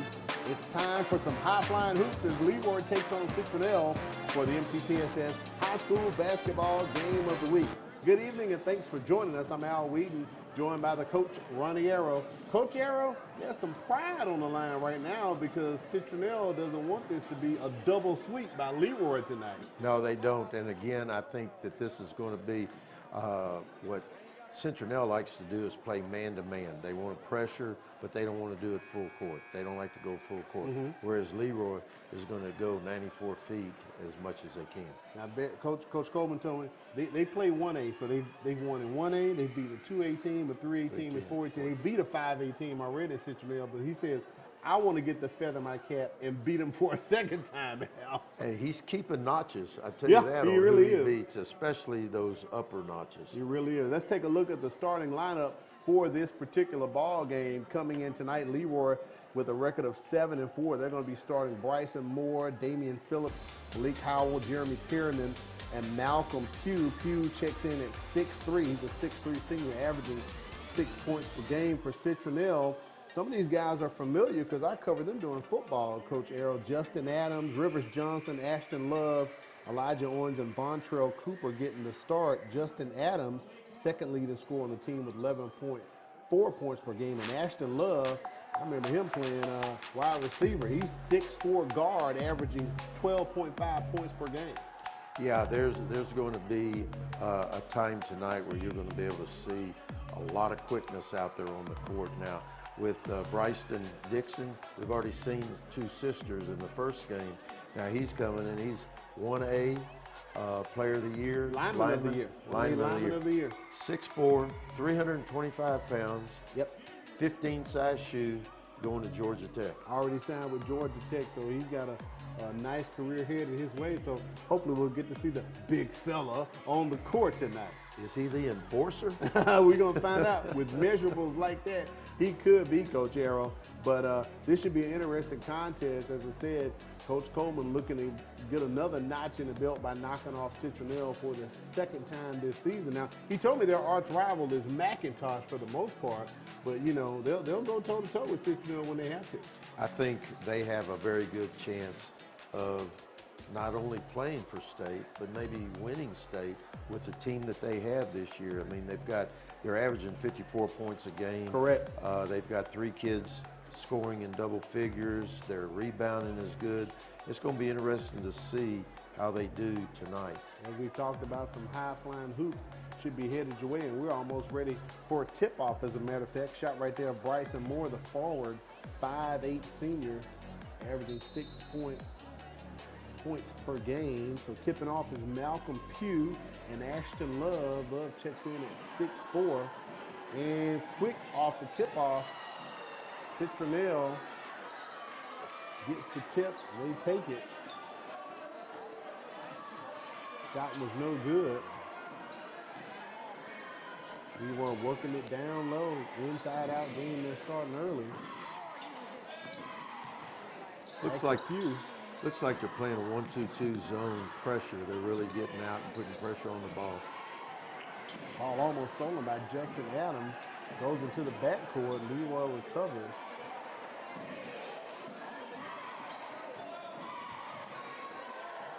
Nice shot from the corner. Shot no good. He tips it out.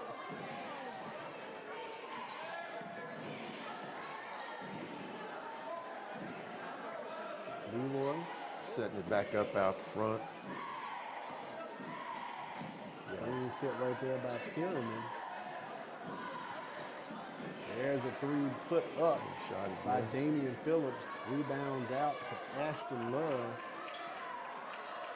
And stolen by Leroy. It may be 1-8, Coach, but they have the size to play. They do. As Malik Howell goes to the hole, he is denied. Shot up once again by the Bears, no good. We're still 0-0 here. Nice rebound by Owens on the long side.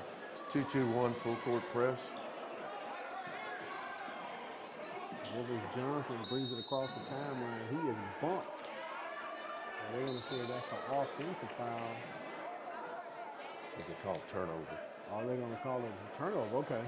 Maybe it was a violation. Couldn't see that on the camera. We're still at zeros here, looking for our first points of the ball game. A lot of action, no points. There's no point. You're right.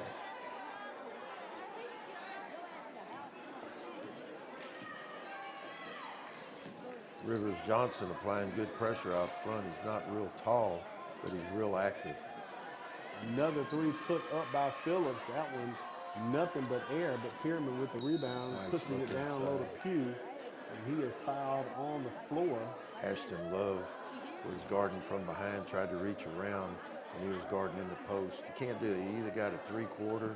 If you're going to guard from behind, you can't reach around. The officials are going to call it every time. Looks like they're going to call Love for that foul, his first. That 3 no good by Bryson Moore, rebounded by the Wildcats. As you said, Coach Arrow, a lot of action. 2 minutes gone by, we're still at zeros. Love goes in, he's fouled on the play. Let's call that one on Malcolm Pugh, I believe. That'll be his first. Ashton Love, 6'3" senior, averaging 12.5 points per game. Hasn't, no scored in the game. And it's not because they're not getting up and down the court, both bunches. Good job by Adams, pulling the ball out and setting them up. That shot no good by Cooper. Going to stay on this side of the floor. It'll be Citronelle's basketball. They're attacking that. They're flashing somebody into that high post. They're hitting that guy. He's either getting a wide open shot. And speaking of wide open, Elijah Owens with our first bucket of the evening for the boys. Somebody lost an assignment. They did. He just broke straight to the hole. Nobody He was touched free him. right up the lane. Nice Stolen by Owens. If he gets the fast break going and Citronelle loses it, Justin Adams couldn't control it. Turnover on the play. I think both bunches, like you said, this is a big game for them. I think both teams are hyped up. They need to just get a feel for it, get some good shots. I agree. Nice defense right there. The ball stolen. That's still alive. Vontrell Cooper was trying not to. he knew he couldn't touch it, but right. He couldn't take the pressure. He's like, it's right in front of me. Immediately as he touched it, it's given back over to Leroy. Well, the officials are going to discuss it here. Let's see what they say. It should be. You can't come back in from out of bounds. Well, with now, his if foot it touched, on the line, I don't think he was fully in bounds yet, Coach Harold. Yeah, you're right. From our camera angle, it appears as if he was in bounds.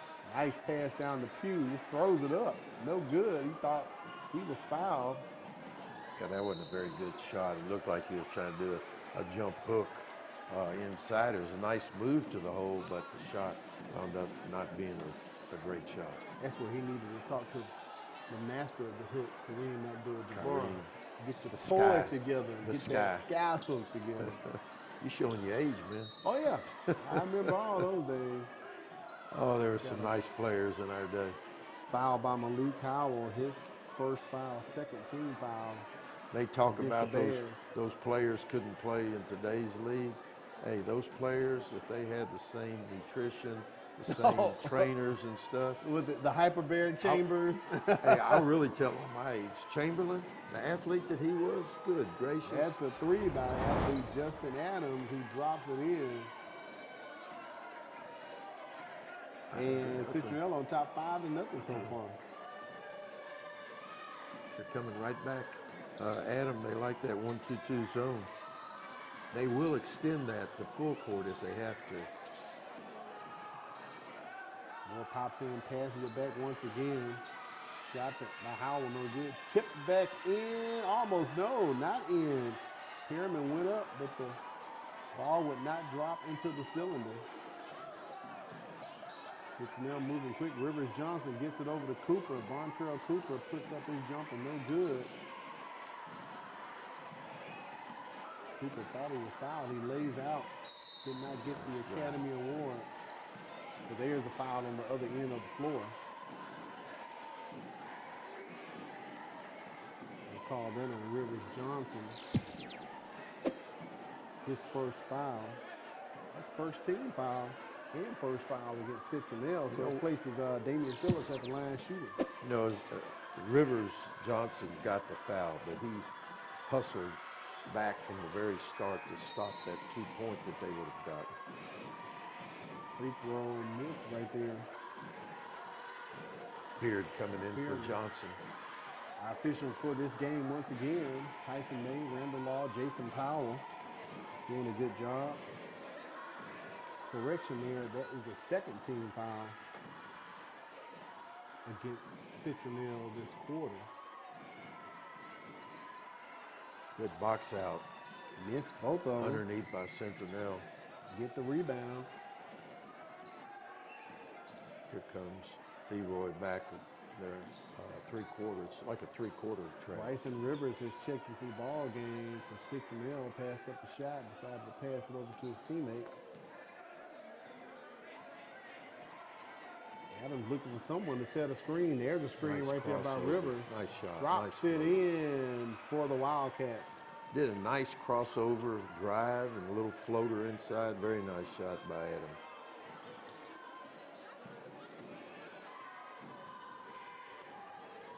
Kind of the opposite of our first ball game where the Lady Bears were all on top of Citronelle. Right now, Citronelle all in control of Leroy. Down low, as I say that, Malcolm Pugh scores it. Uses his 6'3" frame to work down low and get the first points of the evening for the Leroy Bears here. Nice give and go by Citronelle, but blocked down low by Perriman. And we're going to have a foul on the play, Coach Harold. First year coach, Coach Coleman, I think at this point, needs to just keep doing what they're doing. Both bunches are trying to put enough pressure on the other one.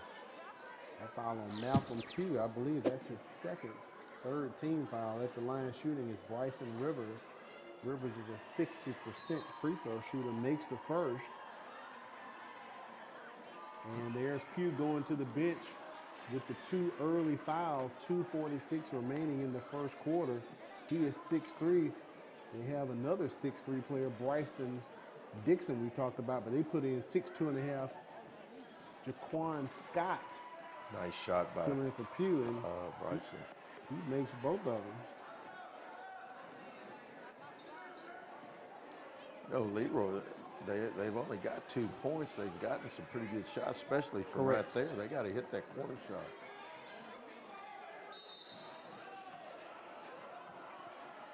And a foul committed by Citronelle then.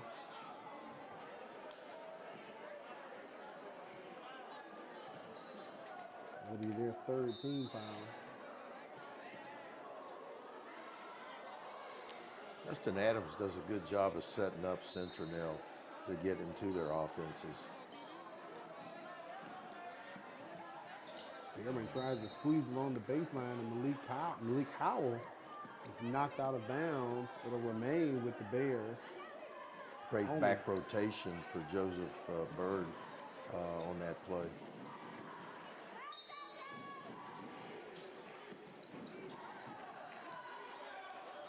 Scott swings it over to Malik Howell, but he put a little too much mustard on it, Coach. Yeah, right idea, a little bit too high. Yeah, a little too high.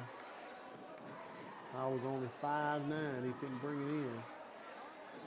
Now they've extended it even further, their trap, trying to put more pressure on. They break it. Ben Crum is loose, but he loses the ball. Turnover against Citronelle. Leroy has a chance right here to cut it to a 2-score game. That shot no good. That spot over there has been a bad situation for them. They're getting wide open shots. None of them are falling from that far side. Nice crowd for this game. With us not, actually being there, with us being in the studio, it's hard to see the ones that are over here, but you can tell there's a nice crowd there.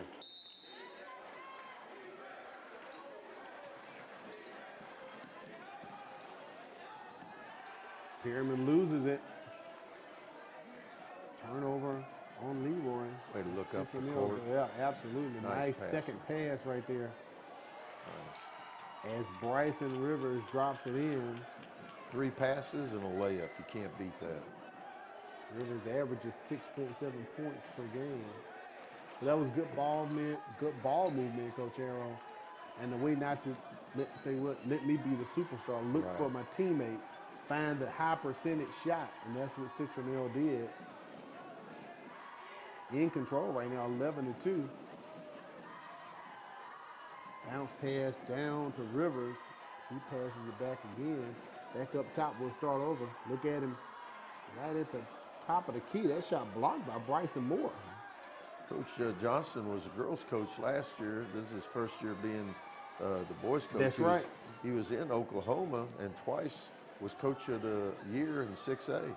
So he's got a nice background. Off the glass, Jaquan Scott scores for Leroy. Oh, that's that corner you don't want to get trapped in. You do not want to get in that corner, Coach Arrow. No. It'll remain with Citronelle. They're fortunate. Yeah, they're very fortunate, very fortunate. But, give them credit also. That trap was really good. They didn't. For you young kids, when you get a good trap, don't start slapping and then get a foul. Don't bail them out. Just get your hands up, get low, put a lot of pressure on them. Use your chest to get in tight to them and not your hands.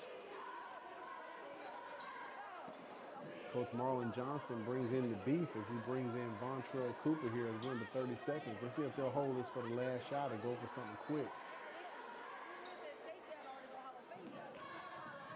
Taking their time, so it looks like they're going to try to hold this for the last shot.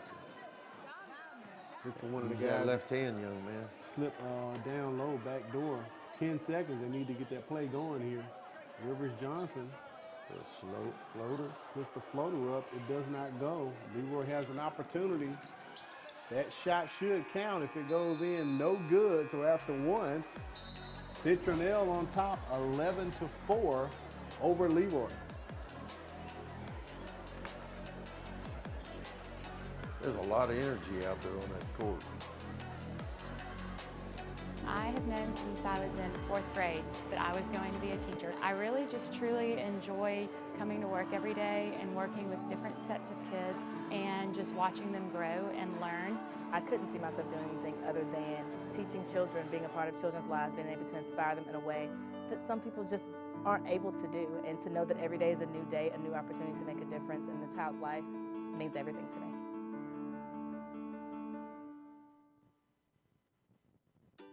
There's a lot to like about Mobile County Public Schools. What I enjoy about Mobile County School is the extra attention my teachers give us to help us learn. Teachers are liking their access to technology, and students are liking the quality of their education. I like the technology that's been incorporated into my education. And since 1826, you have trusted us to prepare your child for their future, and we like that. Mobile County Public Schools. We are learning today, leading tomorrow. We welcome you back to the MCPSS High School Basketball Game of the Week. Al Wheaton, Coach Ronnie Arrow inside of MCPSS Sports Central. The action is coming to you from Citronelle, Alabama. And Citronelle on top right now. The Wildcats up 11-4, bringing the pressure after that inbound pass, Coach Arrow. Going the other way. It's going to remain with Leroy as they were going for the steal out of the break. We're starting the second quarter here. I think Malik Howell thought he was fouled on that play. Nice ball. Back to Howell. They put it down to Jeremy. His shot's no good.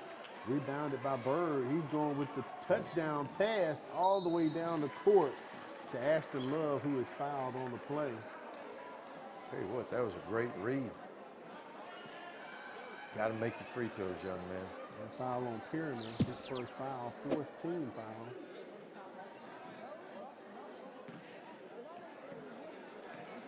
Makes these, they get into a press or half-court pressure. Got to make free throws. Love is a 57% free throw shooter, so I would say the odds would say he'll drain this one, Coach Allen. Oh, get in there. And that's why I don't play the live. Hey, somebody won that monster last week. I saw that last week, yeah. Someone got the Powerball mega. Nice hands. Oh, good hands. Leroy saves it. Ashton Love, very active on their press. I believe they're going to catch him with the foul right there. Or they're going to say, no, it's just he was out of bounds, and he thought they got away with the steal. I believe his foot was out of bounds. So Leroy gets the benefit of the call there. You know, I don't want to put a hex on anybody, but there's been very few turnovers in this game. I hope it stays like that. I agree with you. There's nothing can turn a game into an ugly game like turnover. All back to Bryson Moore. They can try to go to inside to Jaquan Scott. They get the Scott as he pops out. That's a long three. No good. Nice extra pass. One more they go. Malik Howell coming in from the wing to get the rebound. No good. Citronelle with the rebound. Got to get it across the timeline. They do. He had a 3-on-2 if he would have gone with it. Joseph Bird wide open. Passes up the shot. Vontrell Cooper Nice hangs move. in the air and drops it in the cylinder for 2. I think, mark my words, it probably won't be, but I think it's going to be a close game at the end of the game. I feel it will. I think Leroy has to kind of get a little comfortable and find a good grouping to work together here. And as opposed to the girls' game, no freshmen or 7th graders or 8th graders here for the Bears. Right, no. Only seniors and juniors for their squad, Coach Arrow. No question about it. Jaquan Scott made the jumper at the free throw line. Little Euro step there. It kind of looked like a reverse Euro by Adam.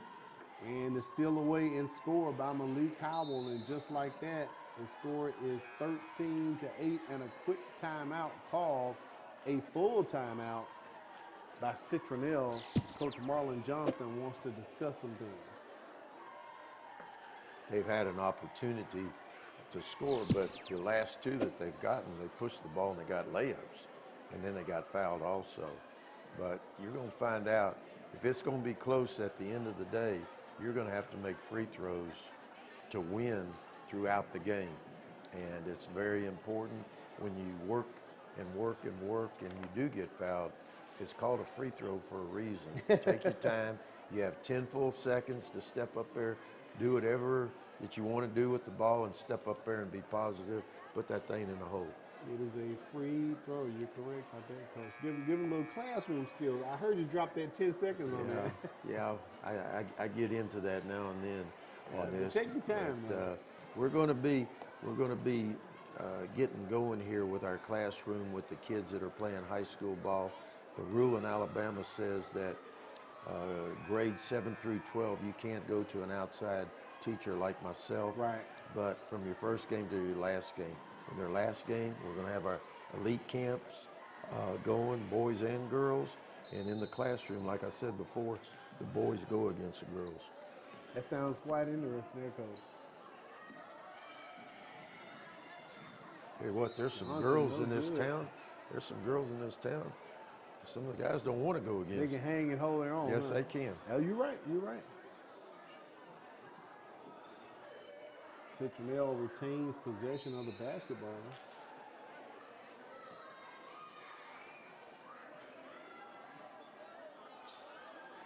Early passes it back to Rivers Johnson. Glad to see Rivers. I don't know if Rivers use that was left tripped hand. up or he tripped his own self up. Cooper, I mean, he was in full stride getting back to stop that fast Sure break. did. Scott tried to dunk it, but interrupted by Vontrell Cooper. Easy, no, it does not go in, but the putback goes in by Elijah Owens. Thought Joseph Bird had the easy layup there, but it did not drop. Working it down low to Scott. Nope, it is tipped out by Citronelle. Another turnover. The Wildcats come out of that timeout. And a foul right there as Rivers Johnson just tripped up. And calling on Bryson Moore, his first foul. 15 foul against the Bears.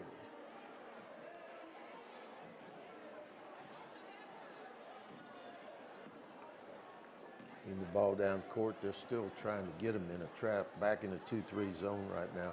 Or coach likes to, call it a 1-1-3. The end result is a nice pass inside. Inside and back out to Rivers Johnson. Very nice. He drains the three, Coach. I think he was listening to you telepathically. Yeah, they Wow. And it was perfect. Inside, outside. You dialed it up, Coach Aaron. Too many times, especially some college teams, they don't get the ball inside. The best way, besides penetrating pitch, to go inside, people collapse, and then throw it back out, just like what we saw. 18-10 is our score. Rivers Johnson trapped, but he escapes. Joseph Bird loses the handle. Some kind of way it falls into the hand of Elijah Owens, and he drops it in the cylinder. And I believe a timeout has been called here on the floor. While we have a break, don't forget to find out all the latest news on what's happening in Mobile County Public Schools. Follow us on Facebook, Twitter, Instagram, and also YouTube, Mobile County Public Schools, where we are learning today and leading tomorrow. Get all the latest information, all the updates, and everything you need to know on social media, okay? Everything. Sometimes you don't need to be. Sometimes too much. Exactly. Take a look at the replay right here. As you called it, the inside out and drained by Rivers Johnson. Rivers Johnson only averages 1.8 points per game, but that's a 3 right there. So he's doing good. He's got his average, yeah, Coach. He's doing good. The trifecta, that'll get you there in a hurry. So I think this is an official's timeout right here. I saw a shot of Carol Turner was one of the officials. I don't know if there's some I know Coach Coleman went over and said condensation on the something. floor. Yeah, I know Coach Coleman went over and Now, said I something did to the notice, officials. remember I talked about Johnson, I don't know if he tripped up or if someone tripped him, and it appeared to be around that spot right there in front of Leroy's sideline. So it was a bit warm today, unseasonably warm, another unseasonably warm day. There might be some condensation forming on Could be the case court. there. Good shot of assistant coach William Jackson there on the Citronelle sideline. And this is something I have experienced before where they'll bring in that. And look at Coach Marlon Johnston doing the big duty, bringing out the mop and the bucket. So we'll take a break as they tend to matters. And we'll be back and bring you some more action here. You're watching the MCPSS High School Basketball Game of the Week. At Mobile County Public Schools, we believe it starts with us. That's why we offer Signature Academies. Hello, I'm Jordan Clark, and I'm in the Health Service Academy at John L. LaFleur Magnet High School.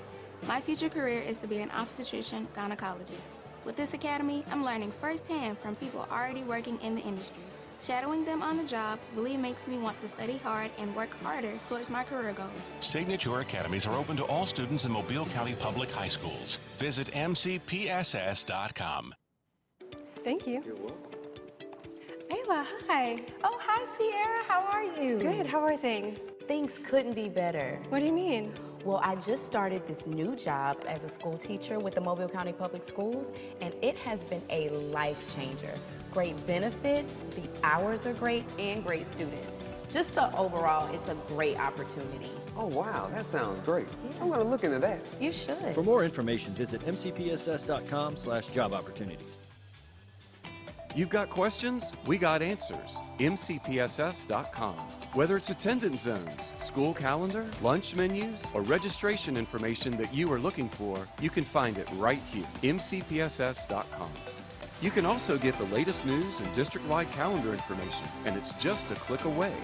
So when you need to know, and you need to know right now, check us out, mcpss.com.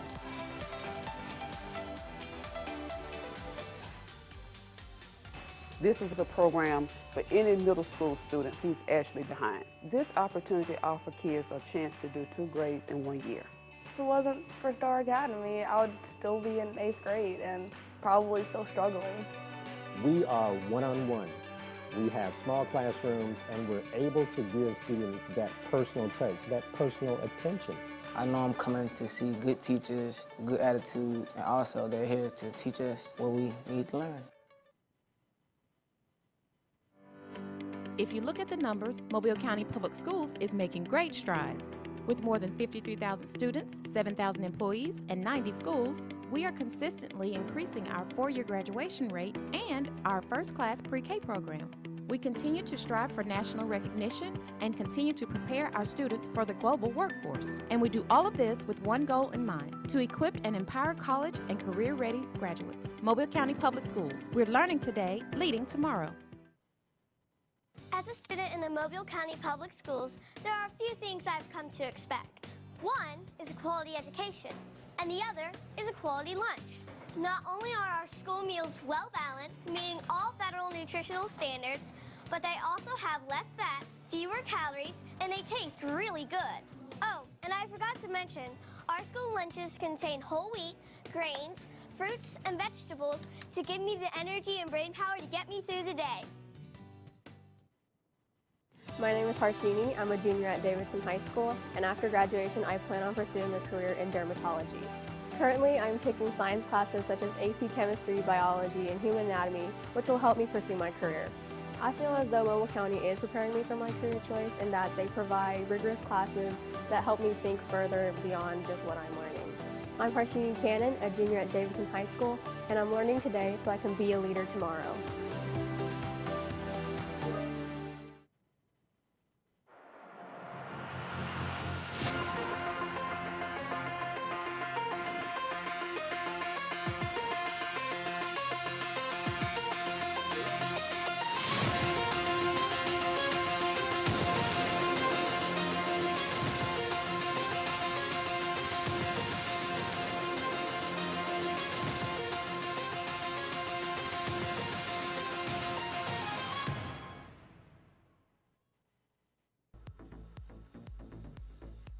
You're watching the MCPSS High School Basketball Game of the Week. Citronelle on top 20-10 right now. There are some issues going on inside of the gymnasium. The officials and school officials are tending to it, so we're going to let them get things handled. And we'll take another break and come back and hopefully bring you action here for the MCPSS High School Basketball Game of the Week. Don't move. We'll be right back.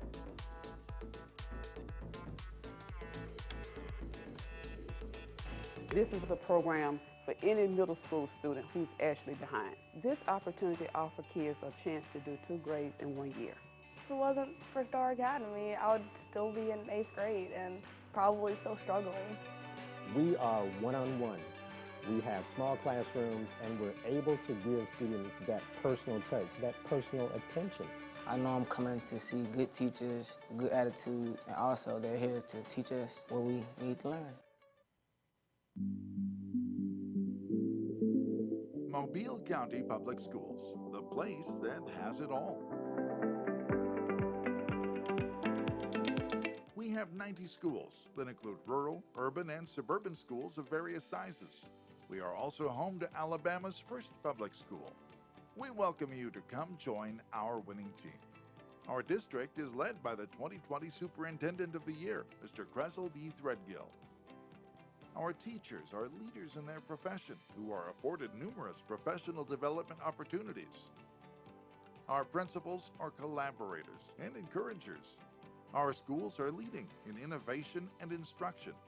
And most importantly, our students who are learning today, leading tomorrow, are simply the best. If you want to live in a historically rich city near beautiful beaches with superb Southern hospitality, we invite you to come teach with the best, Team MCPSS.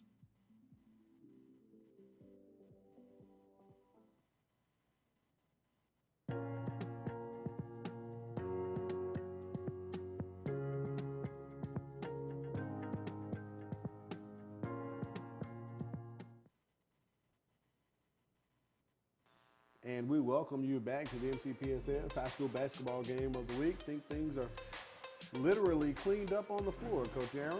Yeah, I think one of the kids got sick on the floor, and we had officials and everybody else cleaning it up. Team effort. We're ready to go. Team effort. And literally, both teams, team effort, getting things together. If you're the team with the most points, you don't want the game to stop because you're doing good. That The other is true. team, so we'll see if it affects them or not.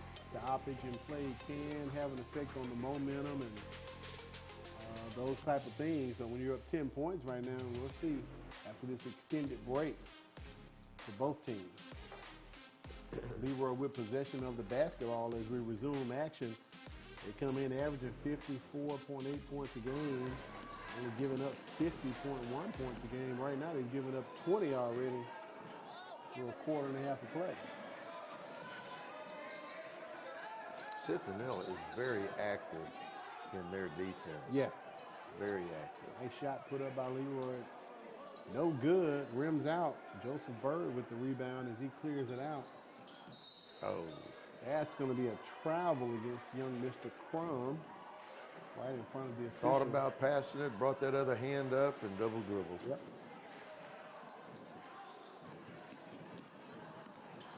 Down low they go to Pyramid. Oh, his shot blocked by Cooper. That was a payback from an earlier block that Pyramid did on Cooper. Nice pass. And he is fouled on the play. They go at it once again, so that's going to be Cooper's first right there. 5th team foul against Citronelle will place Leroy at the line, looking for their first free throw of the night, Coach Aaron. I really think right now, like I said, Citronelle's playing very aggressively on defense. But to give credit to Leroy, they're working for good shots. They're going inside out. Right. They're not forcing it.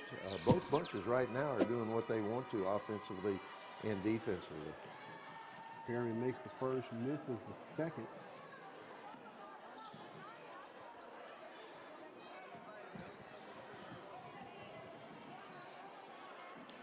Crum feeds it back down to Cooper. No go. Leroy steps in the way. They get another turnover from the Wildcats. Yeah, they've got to start taking care of that. They're getting a little clumsy with the ball. And speaking of that, Coach Harold, you jinxed him. Leroy turns it over. Looked like Cooper took a couple of steps, but they're not going to say he traveled. It's going to remain Citronelle's ball, so a loose ball. No correction. Looked like they're going to give it to Leroy, but Citronelle saying it's out. Let's take a look at the replay here. Tell you 1, what, 2, 3. if you watch number 14 Cooper, he's very active. He's coming up with the ball a lot. He's bringing the ball down the court, making good decisions with the ball. Right now, his play has been very good. So Citronelle is awarded the ball, and they take advantage of it. Another three dropped in by the Wildcats. Justin Adams drops it in. Somebody didn't get out there on him. He was wide open for that shot. Here's a 1-2-2 zone again. And they hit where they need to right at the free throw line. Back to Perryman. And that's going to be a three-point play and count the bucket and one for Perryman, who's going to go back to the line. Averaging 12 points and 7 rebounds a game. Coach said by far he's their best inside scorer. Right. He took it to the hole there and finished with 2 guys wrapped around Sure him. did. He's been doing that a lot here since we've come back from that break. 6'4". Does not complete the three-point play. What both bunches, the girls and the guys tonight, haven't shot free throws very well. So far, Leroy 1 for 5. Easy lay-in for Bryson River. Correction, Ashton Love with that lay-in.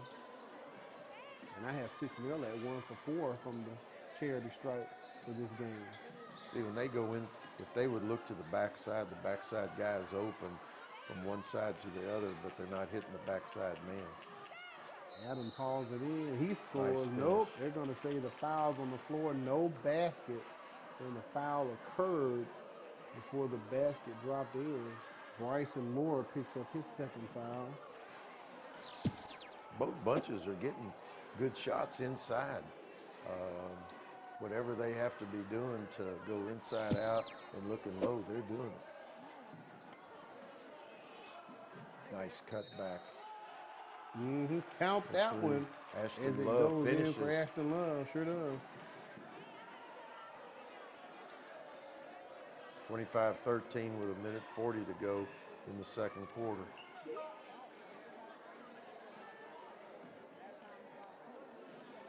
Can Love complete the three-point play here? Nice shot. Drops it in. Ashton's averaging 12.5 and 9 rebounds a game, so he's a very active player. Nice. Oh, Perryman unloads it to Howell, who can't hold on to it. Turnover on the play. And Citronelle in complete control here, 28-13. Maybe they got some hands on him, or is that offensive? I don't know what he called on that one.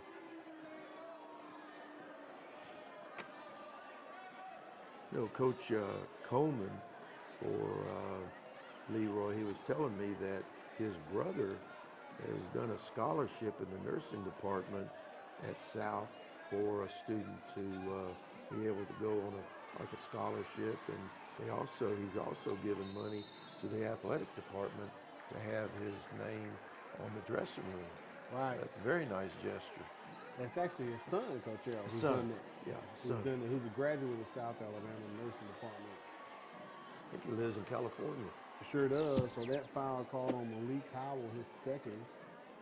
He's going to place Ashton Love back on the line once again. Makes that one.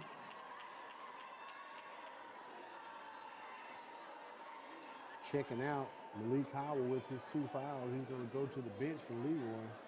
You know, I'm not surprised that either one of these teams are ahead of another team, because it's been close all the time. And the previous game that Leroy won was also close till at the end. But I am surprised at the difference of 30-13. Right. I am surprised with that by either team. Blocked, but it was a foul. I think they're looking to see if it was goaltending. I don't think that was He had the goaltending. 2 fingers up. No, they're calling the foul on the push. I thought it was all ball from what I could tell, Coach Harold, Yeah. but maybe the body got on him. 30-13 is our score. Citronelle all in control. Perryman going to the free throw line with a nice stroke there. Makes that one. It pulls. Again, averaging 12.7 rebounds. He's a very active man for Leroy. And he gets the second to drop, so. 30-15 with a minute to go in the first half. Now Leroy has extended the pressure. Yep. Trying to press. Nice Wide play. open with the shot. Justin nice Adams play. takes the pass as he fills the lane. He is fouled on the play. The officials discussing some things here, Coach Harold. I think Leroy is pressing very well, but they're putting so much pressure up front, and Citronelle is doing a good job. Citronelle is getting a lot of easy buckets on the backside. They are. Or getting fouled. Up 15 right now, so let's see if they're going to say this is not a foul. They're discussing it. You have a coin? Maybe we'll flip. Here's the call here. They're going to call it on 23, Malcolm Pugh. That's his third foul, Coach Harold. He had just gotten back into the ball game. Well, that's not what Coach wanted. He held him out. Mm-hmm. Definitely didn't want him to get his third foul that quick or at all. That one drops in. For Justin Adams shooting 57% from the line.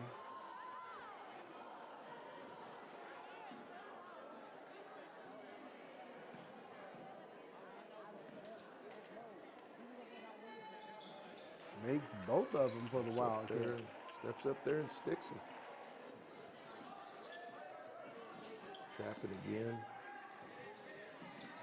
Nice ball movement. Going down to Pugh, they leave him in the ball game. He puts it up as he is fouled on the play.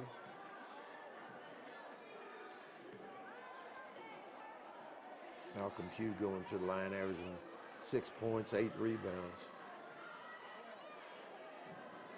That was called on Bryson Rivers.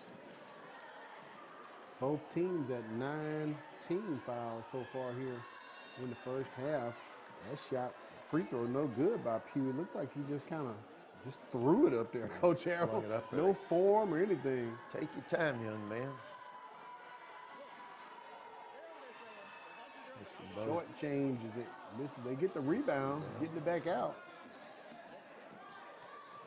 Nice A little razzle-dazzle by Damian Phillips as he splits the double team and scores. Under 30, press still on by Leroy. Citronelle breaks it.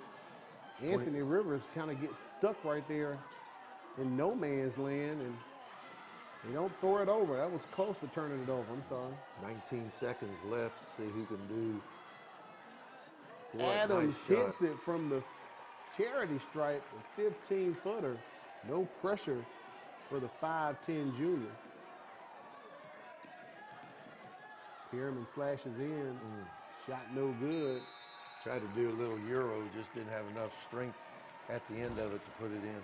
Well, Citronelle up by 17 to score 34-17.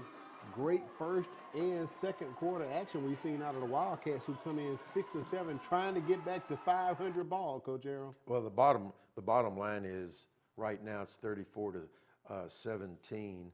Leroy averages 54 points a game. They have 17 points. Yeah. And Citronelle averages 46 points a game. They've got 34 points. They're scoring a lot more than what they're used to. They really are. We're going to take a break, come back, give you a look at some halftime statistics as well, and give you more action. You're watching the MCPSS High School Basketball Game of the Week.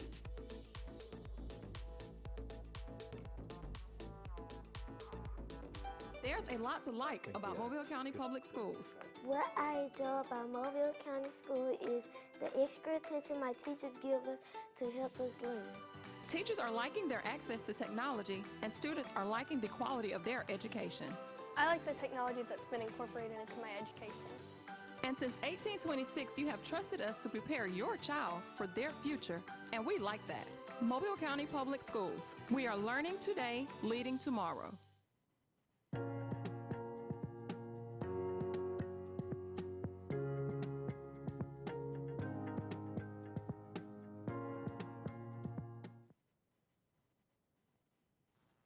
Here, a look at the first half statistics for the ball game. Coach Arrow, 17 for 22 for Leroy, but look at there, almost basically shooting almost 50%, 12 for 22 from the field for Citronelle.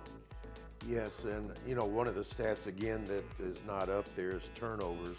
Leroy is doubled in turnovers. They have 8 turnovers to 6 turnovers. Wow. So it's 8 to 6. But either way, the turnovers and the 3-point or the free throw shooting, 3 for 7, 7 for 11. But the biggest thing is, like we talked about on the break, Leroy is trying to press and get back into the game on every play. They're extending too much pressure up front and giving up the hole underneath. They're either giving up a free throw or 2 points or both. They've got to bring the defense back and play solid half-court pressure. All right, we're going to see if that adjustment is going to happen in the next half. Right now, let's show you a video about the MCPSS Signature Academies. They are preparing students to be both college and career ready. This program allows students the opportunity to participate in real-world hands-on assignments connected to a specific career theme. To find out more, make sure you visit academiesofmobile.com. But watch this video right here about Signature Academies. Mobile County Public Schools have endless options to prepare you to be college and career ready. The academies of Mobile County Public Schools are small learning communities that afford students in the 10th through the 12th grade the opportunity to participate in real-world, hands-on assignments connected to a specific career theme. Let's take a look at the Signature Academies offered at our 12 high schools in Mobile County Public Schools. The AP Capstone Academy at Baker High School houses a prestigious diploma program created by College Board, which is highly recognized by universities and colleges around the world. Along with 23 content-driven advanced placement courses, the 2 capstone courses develop student skills in research, analysis, evidence-based arguments, collaboration, writing, and presenting. Perfect for preparing students for continuing their academic careers in college and beyond. Ben C. Rain High School is home to the Signature Academy of Aviation and Aerospace. Students have the opportunity to learn about career and college opportunities available in aviation technology and aerospace engineering, including the opportunity to be part of a team building an actual airplane in the Academy's hangar. At Ben C. Rain High School, we are building the future of aviation, one student at a time. Blunt High School's Academy of Pre-Med, Medical, and Advanced Healthcare Careers is designed for students who would like to pursue a career in the fields of medicine, pharmacy, nursing, allied health technology, systems management, optometry, and dentistry. Foundation and skill-based courses prepare students for careers in health sciences through classroom instruction, laboratory experiences, and service-related activities in community convalescence and hospital facilities. Murphy High School is where excellence in academics meets tradition. Become part of the Panther legacy by joining the tradition of excelling through the Academy of International Baccalaureate and Early College. Students who enroll in this rigorous program will excel in their studies and personal growth. Past students have stated that participating in the Academy of International Baccalaureate prepared them to enter college. They also made lifelong friends and received individualized instruction. The Biomedical Academy at Mary G. Montgomery High School is a comprehensive overview of the biomedical industry. Graduates of the program are prepared to start work as an entry-level lab tech in most medical labs or to take on the demanding courses needed for certification in any medical field. Williamson High School's Academy of Maritime Engineering and Entrepreneurship is designed to expose students to a wide range of careers in the maritime industry, engineering, or the business worlds. The Maritime Academy helps students build skills in the welding, multi-craft, and electrical fields. Through the Engineering Academy, students gain experience with general engineering design and application, readying them for in-demand post-secondary engineering programs. The Entrepreneurship Academy provides students with the knowledge and skills necessary for economic success in the 21st century. Williamson's motto is Great Expectations in Pursuit of Excellence. They strive to build students' character and prepare them for tomorrow by providing them with unique educational training. The Academy of Coastal Studies at Bryant High School provides 5 pathways for students to empower themselves with the knowledge and skills needed to protect and preserve the environment and the livelihood of the beautiful Gulf Coast. Students may choose from coastal environmental studies, agri-science, fisheries management and aquaculture, maritime and industrial technologies, and recreation, travel, and tourism. Because of the close connection between the pathways, students have the option to take courses in multiple pathways, providing an even wider base for career or collegiate opportunities. The John L. LaFleur Magnet High School Academy of Law, Arts, and Health Services has been designed to combine a college preparatory and technical curriculum with a career theme. Our students have the opportunity to explore different pathways through networking and hands-on engagement within their career fields of interest. The Academy of Advanced Information Technology at Viger High School provides entry-level experience in programming and software development, networking systems, and active multimedia in a multi-user computing environment. The Academy prepares students with real-world experience for in-demand employment opportunities in an ever-changing world. Davidson High School is the home of 2 signature academies, the Engineering Pathways Integrated Curriculum, or EPIC, and the International Baccalaureate Diploma Program, or IB. The IB Diploma Program is a specialized curriculum which emphasizes both breadth and depth of knowledge by focusing on higher order thinking and communicating the knowledge gained in each of the core areas, foreign language, and in art. EPIC is a specialized math and science curriculum that prepares students for post-secondary college and careers in one of its 3 pathways, engineering, biomedical, or computer science. We would love for you to come see the Davidson difference for yourself. Theodore High School's Academy of Industry and Engineering strives to develop young people who are college and career ready after high school. The programs boost opportunities for students to excel in a career by giving them advantageous skill sets while developing connections through local business partners. Citronelle High School hosts the Academy of Manufacturing, offering experience in the field of manufacturing through opportunities such as dual enrollment in the welding program at Bishop State Community College and internships with multiple local companies throughout the school year. Companies looking to hire skilled workers, such as students trained in the Academy of Manufacturing. There is a world of opportunity awaiting students through signature academies. Which academy will you choose? Our children with special needs deserve a place to play. That is why we are coming together to build the Miracle League of West Mobile Schmidt Family Park. It will include a special needs ball field and playground, regulation baseball and softball fields, and more. We have raised more than $1 million and construction will start soon, but we need your help to complete the project. Visit mcpss.com/Miracle League to donate and to learn more. Any dollar amount will help bring a smile to a child's face. Together, we can make a miracle.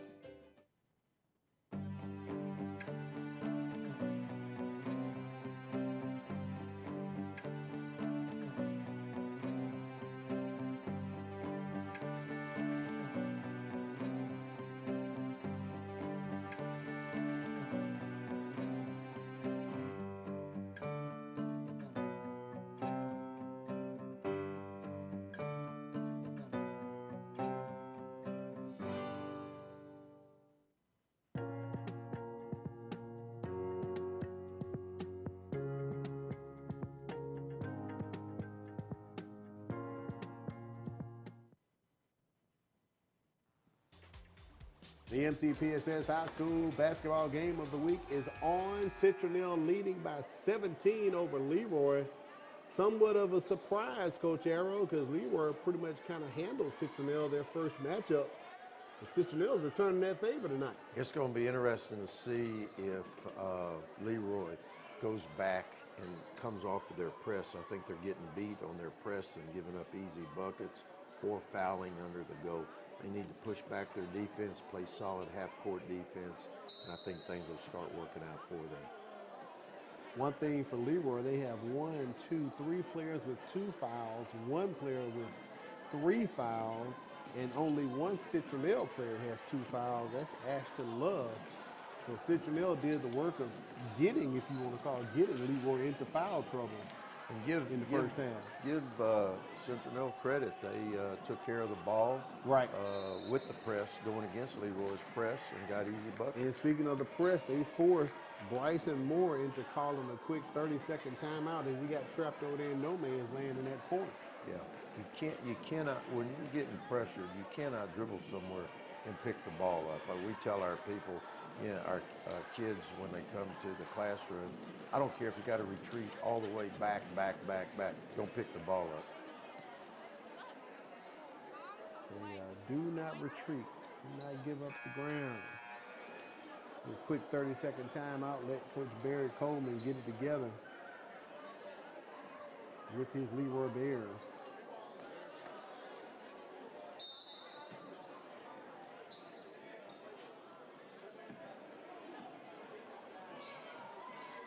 Citronelle falling back in that 1-2-2 zone.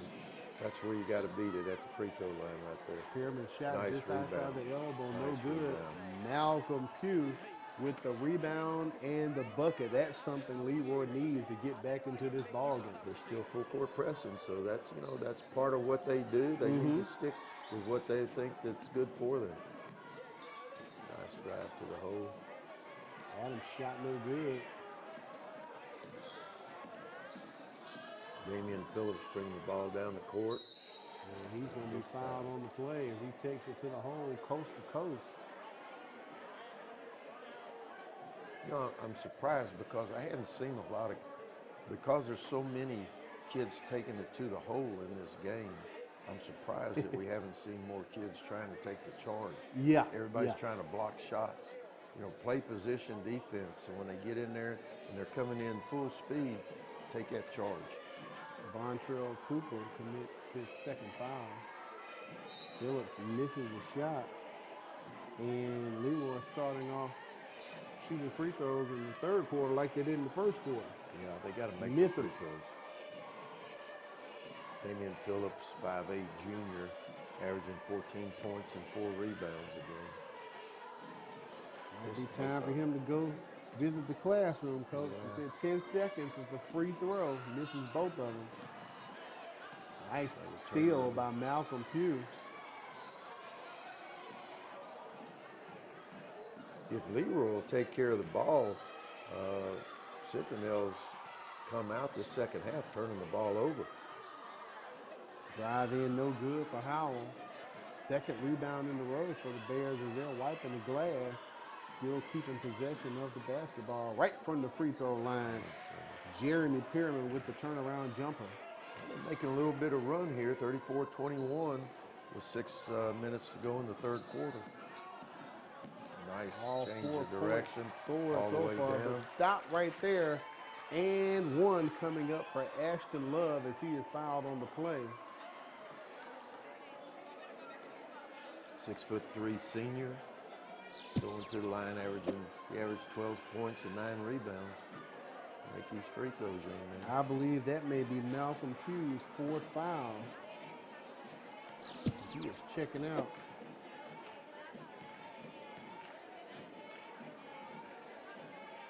That'll hurt them on the boards if he has to come out, Malcolm Pugh. Look up the court and get the ball up court. And Pugh has checked out. I believe that could have been his 4th foul.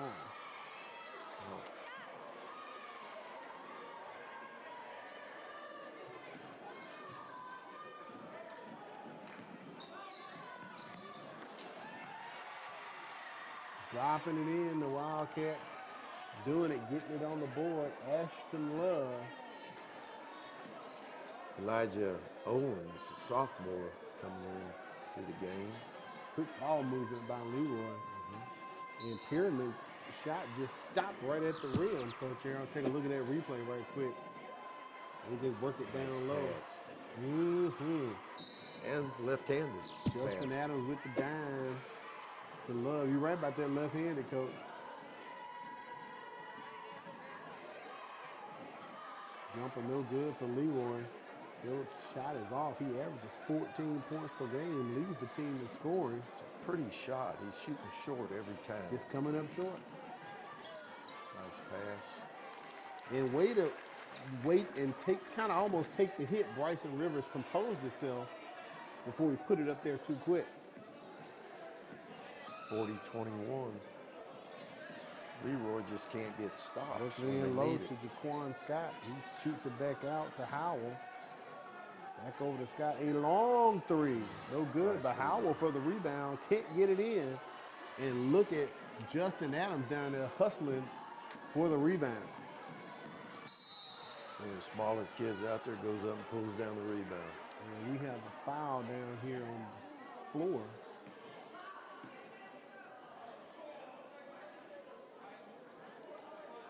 That foul's going to be Malik Howell. That's his third. Second team foul against Leroy this quarter. Get that ball out of that corner. You don't want that ball in that corner.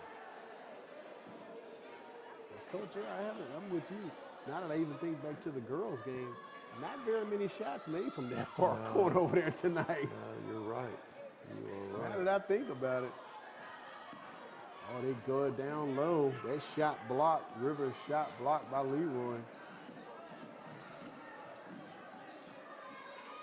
Just seems like Leroy is just, they're right there to let things break loose, but something like that, something bad happens right at the end. Pass inside, but knocked out of bounds. Couldn't hold on to it. Was Perryman. Slips away. And a turnover by the Bears once again. And you're right, I think back to something you said earlier in the ball game, Coach Errol. Maybe the emotions got a bit much of Leroy coming in. Maybe got, as you call it, maybe got jacked up too early for the ball game, you know.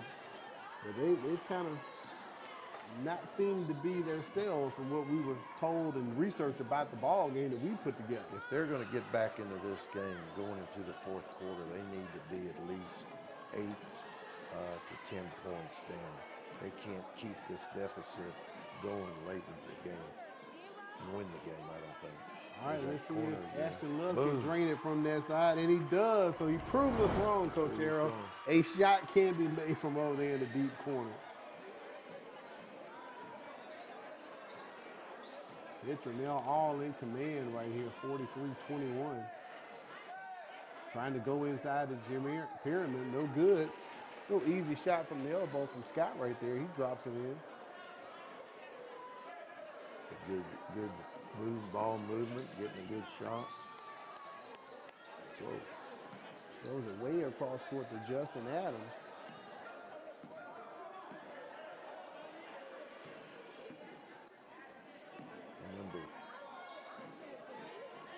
Another shot from the deep corner dropped in. That's back-to-back threes by Ashton Love.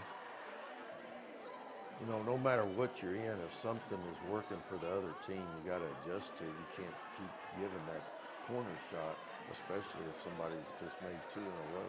Stolen by the 6'4" senior as he passes it back to his teammate, Adams. Love is the Wildcats' leading scorer, averaging 12.5 points per game. He's definitely hitting his average tonight. Almost a stealing score, but it's going to be a foul on the play. We'll call that against Joseph Bird, picks up his first. I know Coach Coleman is disappointed. It's like they're in quicksand. They're trying to get out, and then something goes wrong. That's exactly what it's like, Coach Aaron. And not making your free throws does not help. Well, not making free throws, and we go back to the same thing what we said in the first game. They've got 11 turnovers right now. So that's 2 categories that you don't want to do bad in, free throws and turnovers. Phillips, a 5'8" junior guard, gets the second one to drop in for the Bears. Coming with that press once again. And Citronelle continuing to break it, Coach Arrow. I don't know if Coach Cooper's going to give up on this press or not, but it doesn't seem to cause a problem for the Wildcats at all. Evidently, he feels like this is their bread and butter that they have to do to be able to get back in this game. And, you know, he knows his team better than anybody. Third team foul called against Leroy. Ashton Love has played a very good game tonight for Citronelle. He's been everywhere. Good traps. He's brought the ball down. He's made good decisions with his passing.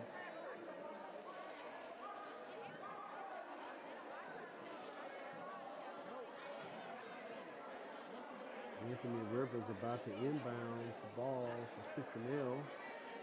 How about they have 9 players on Leroy's team that play on the football team. 9. I can believe that. They had 3 practices, he said, for their first game with the football players there before they played their first game.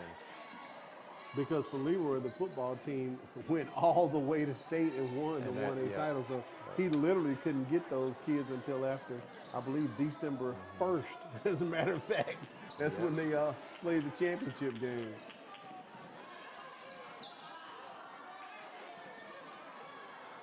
Ball brought down by Leroy. They steal and score. Phillips lays it in. He's thinking that I don't know if we're going to see Bryson Dixon tonight, Coach. He hasn't made an appearance. I'm looking on the bench, and I don't know if he may be dressed out or not. Coach said that he hurt his knee, so I don't know. It won't be seen. Okay. Yeah, he's not going to play. Jaquan Scott puts it in off the glass. Down 20, Leroy right now to Citronelle. As we're approaching 1 minute, good ball movement by the Wildcats. And Rivers' shot is long, goes out of bounds. They lose it. See, they're starting to turn the ball over. If Leroy will just take advantage of it, they might need to send Bryson Dixon in and start manhandling, throwing some people around. Well, the young man might have hurt his knee and he's already signed with Georgia Tech. Coach might say, hey, just take the night off, buddy. Yeah. Well, we need you for area play. Put it to you, because this is not an area game, as you said at the beginning. Leroy comes in on 1A school, draining that one. Bryson Moore, a long overdue 3 needed for the Bears. He's still in the trap. They've gotten 2 quick turnovers. Good ball movement. Joseph Bird throws up the 3, no good. That's 2 back-to-back threes missed by Citronelle. And look at Justin Adams climbing the ladder. Yeah, see, that's the get the steal. That's the quicksand part. They make the good stop down at the end, and then they turn the ball back over here.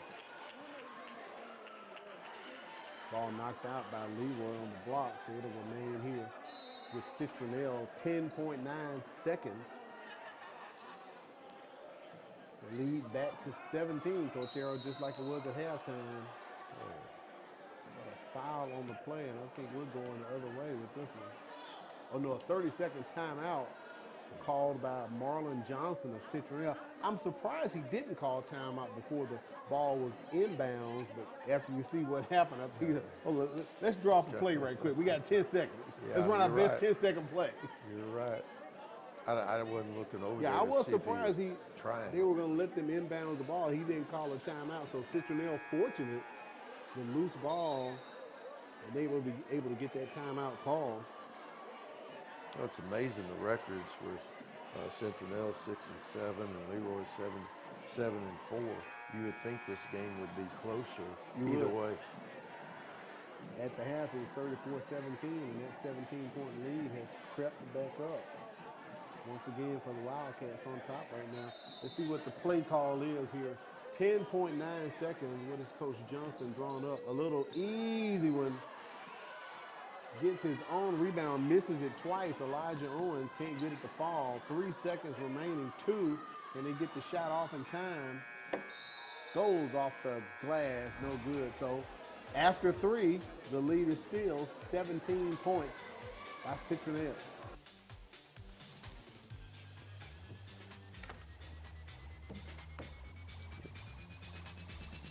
More than 90 guns are reported stolen from unlocked vehicles, creating the potential of serious injury or death. Lock it up. Many violent acts and crimes are committed with stolen guns. Lock it up. According to ATF, stolen guns pose a substantial threat to public safety. Lock it up. Be responsible. Take time to record your handgun serial number and secure it from thieves. Lock it up. Lock it up for me. High school students, are you looking for a way to become a better leader? then the Junior Officers Training Corps may be what you're seeking. If you would like to develop self-reliance, learn ways to be more responsible, and improve your communication skills, you can do that and more when you register for the Junior Officers Training Corps. The JROTC program is available to all high school students in Mobile County. JROTC, we build a better you.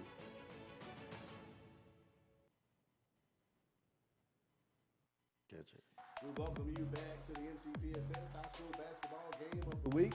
Citronelle still holding a 17-point lead, Coach Arrow, just like they did at halftime. You know, it's interesting because they beat Fruitdale Tuesday night and they scored 94 points. So wow. They might be a little tired. Now, speaking of that, when I talked with Coach Coleman a couple days ago, they had a game Friday. They had to play a makeup game Monday, and he said they had a game already scheduled Tuesday against Fruitdale. Right.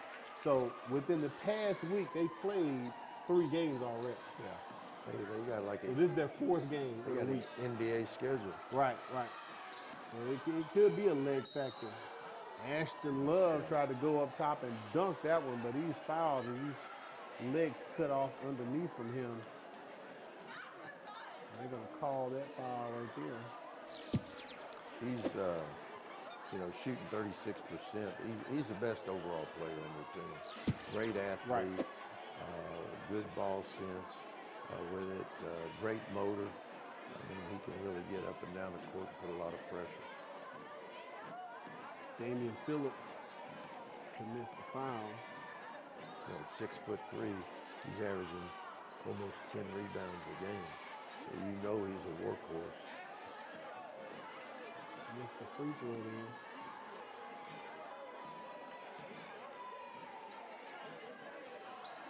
there. Misses both of them. Well, that surprised me. So he's missed 3 free throws here in the second half. Phillips goes in, count the basket for Damian Phillips as he is fouled on the play. He took that ball hard to the hole. Sure did. He saw a little opening. He made a big opening out of it. Hung in the air and did it all.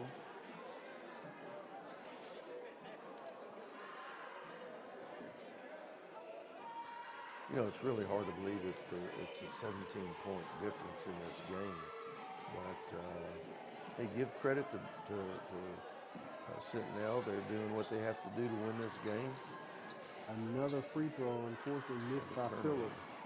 We were 1 for 5 from the charity stripe. Easy steal and score by Malik Howell right there. These next 2 minutes, it's going to be critical for them to cut this to 10, 8 points. Montrell Cooper gets it over to Elijah Owens, who hits the 15-footer easily to extend the lead. Great ball movement, finding the open person. Now they're just swapping buckets, Coach Arrow. Yeah. That's nice, except you can't make up any ground. Yeah. Right. Need a steal like that. Oh, stepping out of bounds. Pierce throws his hands down on the bench with exhaustion. I put all this effort, I'm out of bounds. I will say that if Leroy is going to lose a game, it's better to lose it out of district than not in district. Right, yeah, and they're leading their district. This is not an area player. Speaking of games, join us next Thursday. We'll get our first look at the Williamson Lions. So this will be another non-class game here as Murphy is a 6A team, Williamson 5A, but that'll be a good contest. Murphy at Williamson next Thursday. The girls first and then the boys, so make sure you join us at 6 p.m. Looking forward to seeing the Lions on the telecast. On the telecast. I've seen them in person twice during over the holidays, but good to have them on the broadcast coming up. So these teams that we're getting late in the year should be in their best form playing for the year, so we're going to be lucky to have some good teams and some good games coming up for us. Again, we want to invite everybody. If you can't make these area games and be at the gym, then tune us in and let us help you look at the games on television. Foul called against Citronelle there, so the turnover goes to Leroy. thought about putting it up and said, okay, I'll go ahead and put it up. But the shot's no good. He didn't Not have to the think high twice. percentage shots you want to take right there, Coach Harold. Wow, down 15. You don't want to take that one. No. They forced the pressure, but it's knocked out of bounds by the Bears. It goes back to that saying, Coach, I was open. Yeah, there might be a reason for that. There might be a reason.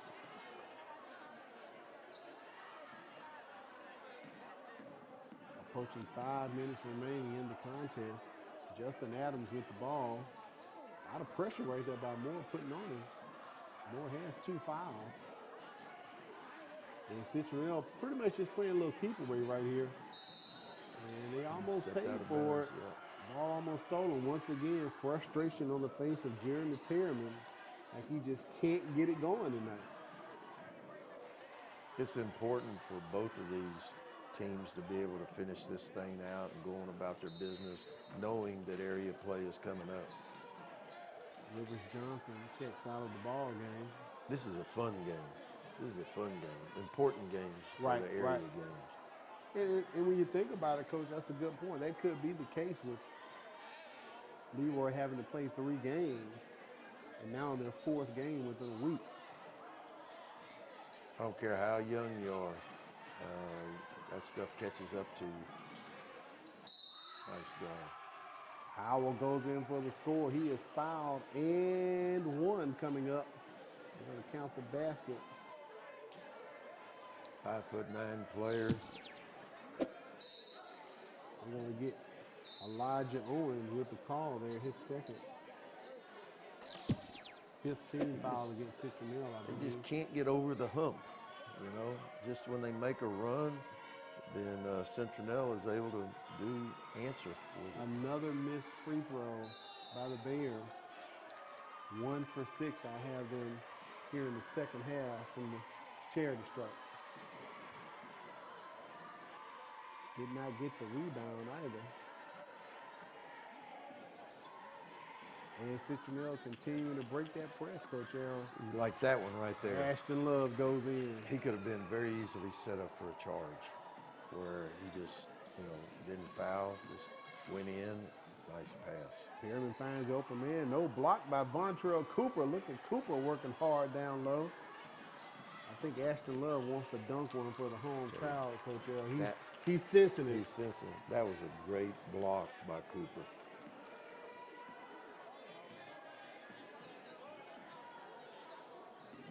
Look at Cooper over the back there, getting those hands. For you young guys, it doesn't do any good just to stand at the free throw line. You got to come to the ball. It's easier to hit a moving target than a single target because the defense will just prime time you. That's a 3 by Bryson Moore of Leroy. Dan Crum, he takes it, almost had a walk. Cooper thought about it, but he's going to drive in. And his shot is blocked by Perriman and Scott. And Perriman goes coast to coast and comes up short, Coach Harold. Another Euro that didn't pay off. The Euro no-go, that's what I call it. Oh, look at the easy lay-in by Bryson Rivers with the left hand, A Coach little finger Harold. roll. Yep. A little showtime. The left hand, as a matter of fact. Citronelle continuing to dominate here.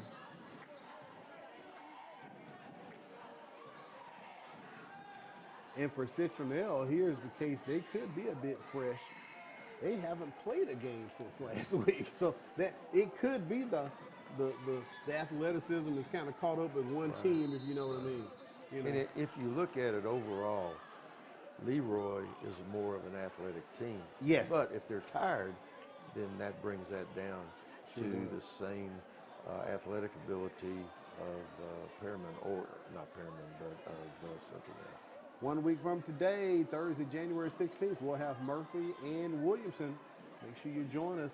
Girls tip off at 6 p.m. and the boys will follow at 7:30. That'll be our next telecast for the MCPSS TV network. Looking forward to that one. Sean Bay Hunter won a state title back with Williamson a couple of years ago. So I saw him at the Gulf Coast Holiday Classic, and he looked me straight in the eye, Coach, and he said, Al, I got a young team. And he was right, Coach Harold. So we're going to see some young Williamson Lions next week. Honesty is important. Here's a nice left-handed finger roll right there by Rivers. Nice shot by the camera crew, working hard up there. Just a sophomore. Just a sophomore. Nice shot right there. Citronelle on top, 58-44. Al Weed and Coach Ronnie Arrow inside of the MCPSS Sports Central. The action's taking place up Highway 45 in Citronelle. As the Wildcats break the huddle right there in front of you. They'll have the ball here. It'll be interesting to see when they play again. Leroy, with the schedule that they've had thus far. They don't want to be tired going into area games. You do not. Those are the ones that count, and those are the ones that matter. You're going to put up the shot. Crum shot no good, the three. Kind of hesitated. He did step into it.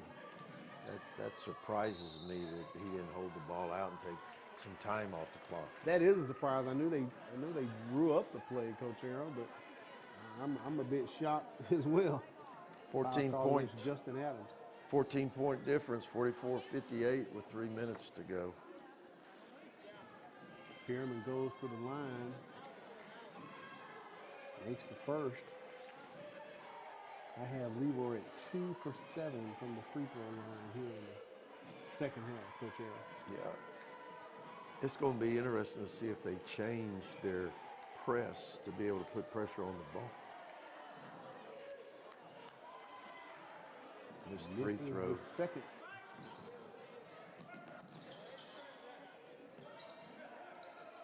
Quick ball movement by Citronelle. Nice shot. And everything that Ashton Love is throwing up is dropping here, especially in the second half. My goodness, the fallback jumper. Young man's having a heck of a game. Another and one opportunity for Leroy, but they haven't been paying off the and ones. Yeah, and the thing is, they can't just keep swapping. They got to get some stops if they're going to get back down in this game. 15. I mean, you know, now 13, but can you? Every step you take, you're going back 2 because you're giving up 2 points to Citronelle. You're not getting those stops as you talked about, Coach Arrow. Damian Phillips at the line once again. Drains that one, so we have a completed 3-point play finally for Leroy here. The hard way. Let's see if they're going to sit on another steal. Stolen.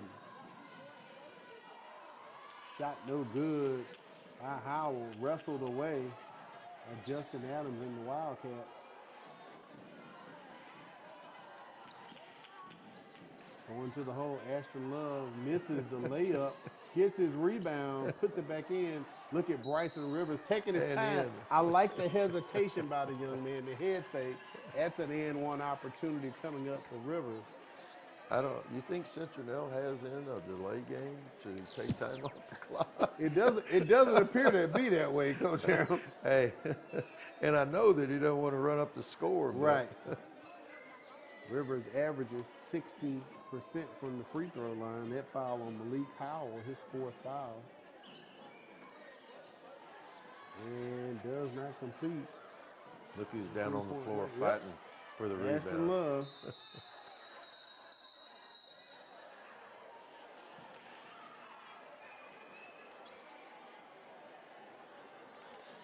That's a good effort, and we're going to see how both bunches finish this game off. You know, you look at it different ways, but with 2 minutes to go, being 14 points up, 14. I think I would take some time off the clock if I was Citronelle. Right, they're continuing with his shooting and penetrate and go down low. Good shot right there of head coach Barry Coleman of Leroy. In his first season, after all these years, Coach, he's coaching boys like down here for the first time. He said he's coached girls, he's done AAU ball, but coaching the Leroy Bears his first season. Well, I know he's disappointed right now in this score, but again, he has to look at the overall picture and let them know what they've done wrong. But now we got to go into where it really counts for a state championship to be able to get to where we want to be. And you're right, when you look at this roster, they definitely have the athleticism. They can make a deep run, and it'll be nice to bring home a blue map. You got one in football to bring one home for basketball. That's right. And I'm not taking anything away from Coach Johnston. Also, I mean, he had a great plan tonight, and they've stuck with it. Ball off the feet of Joseph Bird. Kick ball that'll remain with Leroy.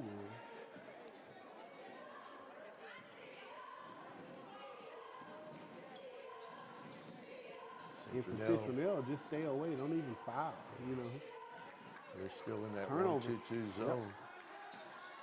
And picked from the hands of Justin Adams. That bucket's going to count for Damian Phillips. Leroy not giving up here. Now Citronelle has broke this press all night. They break it once again. Almost took the walk with Joseph Bird. Vontrell Cooper throws it away into the hands of Pyramid. They've had 3 turnovers in like the last 45 seconds, which has enabled them to Leroy to catch up some. Lead is 12 now. Oh, almost 9. If that 3 would have went in, it would have been a 3-possession game. That would have been a big, big shot. If that would have dropped for Phillips, things would have really looked a bit different, Coach Arrow. You kind of get that glimmer of hope at that point, like, wait a minute, we really do have a chance here. Knocked out of bounds by Phillips. See, everybody's starting to stand now. When he threw the ball in, he was just standing. Correct. They got to spread out. They got to have somebody in the middle of the court at the free throw line to hit there and then go pass up the court. Bring it, bring it. Cooper's looking for that open man, finds him in Ashton Love. As we approach 1 minute, and Citronelle pretty much just trying to hold on to it, play keep away. Cooper's down low, puts the shot up. Really no need for the shot right now. The clock is your friend. There's no shot clock in high school basketball. They have a different philosophy. And Citronelle turns it over. Another quick bucket right there. And no surprise, there's the timeout call by Barry Coleman. The lead is now 10, Coach Arrow. Yeah, Coach Coleman, you know, he hadn't given up. His team hadn't given up. Not at all. But I think that if I was Citronelle, I think I would have started sitting on the ball. But problem is, if you're not going to sit on the ball, you can't turn it over. And they turned it over 3 or 4 times in the past minute or a minute and 10 seconds. At the end of the third quarter, they were down 17 points. They cut 7 off. Don't forget, next week, get actions going over to the campus of Lily B. Williamson as they will host Murphy next Thursday, January 26th. Coach Allen and myself will be on the call, so make sure you join us. Looking forward to seeing that ball game right there. Our second time having Murphy on the broadcast this season. Second time. Got Coach a nice Andre squad. Epps in his squad. Got a nice squad. Looking forward to the game. Hopefully you'll be able to join us. So let's set the scene. 44 seconds remaining. Leroy has cut the lead to 10, down 17 at the half and at the end of the third quarter. Cooper kind of runs that baseline. And look at Adams taking his time. Want to get the ball into probably one of the hands of your best free throw shooter. You'll have to foul. Yeah. Adams may have twisted an ankle there or something. It came down possibly on the foot of Howell. Or maybe it's a cramp, Coach Arrow. Could be a cramp. Yeah, it could be like that. He came off like it was an ankle, but maybe not. Hope not. If I had my choice, I'd rather be an ankle. I think it may have been a cramp. Back in the day, they called him Charlie Horse. Charlie Horse. I think Charlie got offended. We called them crimps. or the horse population. 35 seconds remaining here. It is Citronelle's ball with a 10-point lead. And Ashton Love ripped, stolen. And I think Leroy got a bit too cute with it, Coach Arrow. That last missed layup was sort of the quicksand that we were talking about. And Bryson Rivers goes to the hole, but is denied by the rim. Bryson Moore's going to put that 3 up, no good. And Ashton Love is fouled. one or two things would have changed here or there, Coach. We may not have a 10-point lead right now. That's right. And they're going to even up the series. That's right. So, as we said, coming to the ball game, a lot of pride on the line here as Citronelle wants to get back to 500 ball, even up their record at 7-7, but most importantly, even up the series at 1-1. Series. Put some energy in their legs. And the fouls against Citronelle as Malik Howell goes to the line. So far, I have them at 3 for 9 from the free throw line here in the second half.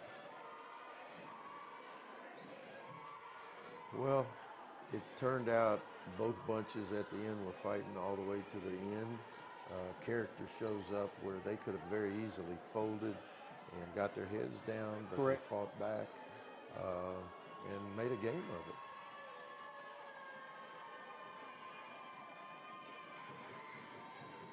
Howell's first free throw is good.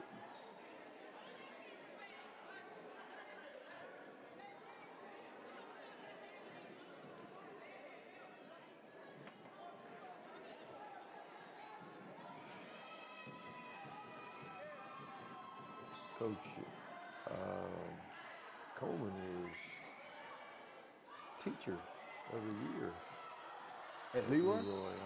Congratulations. Leroy got it to 9, foul on the play. 2.4 seconds. We're going the other way to shoot. A little bit too much, too little. Be 1-1 coming up here for Citronelle. You're right. Too little, too late for the Bears, or they're going to come up short here tonight. Vontrell Cooper heads to the line. Cooper shoots 71% from the free throw line. And according to my unofficial statistics, Coach Arrow, that is Citronelle's first made free throw in the second half. I have them at 1 for 5. Well, they did some other good things. They hit the boards well. Correct. They pushed the ball, and they took care of the ball for the most part of the game and got easy shots underneath the goal, percentage shots. Yeah, they get the 11-point win tonight. They broke that press consistently against Leroy tonight, like it wasn't even a problem for them at all. And when they did, they got easy buckets underneath the goal. It paid off. It paid off. It really did. Another good game. Glad they made a game of it. When we come and do games of the week, then it's important that we feel like that we got some of the better games correct. In the city. And they finished out good tonight. And as we say in the business, you look at the paper and you say, it probably shouldn't have matched up that way with the athleticism. But when here's the tale of the numbers right here, rebounded, Leroy out-rebounded Citronelle. But from the field, they got him 25 for 39 and 5 for 6 from the three-pointers there overall. And look at the free throws, Coach. Almost about the same, 7 for 15 and 6 for 16. About the same. The threes, 2 for 13 for Leroy, and then 5 for 6 for Citronelle. So the free throw shooting and again the turnovers, but the bottom line is I thought both bunches came to finish the game with hustle. Citronelle gets the win 64-53 for Coach Ronnie Arrow and our statistician Matt Moore, executive producer Quentin Howard, director Wade Ford, and engineer Fran Conway. We appreciate you joining us for the game tonight. Next Thursday, it's Murphy versus Williamson. Make sure you join us at 6 p.m. as the girls tip off. Have yourself a great weekend, and thanks for joining us tonight. Good job.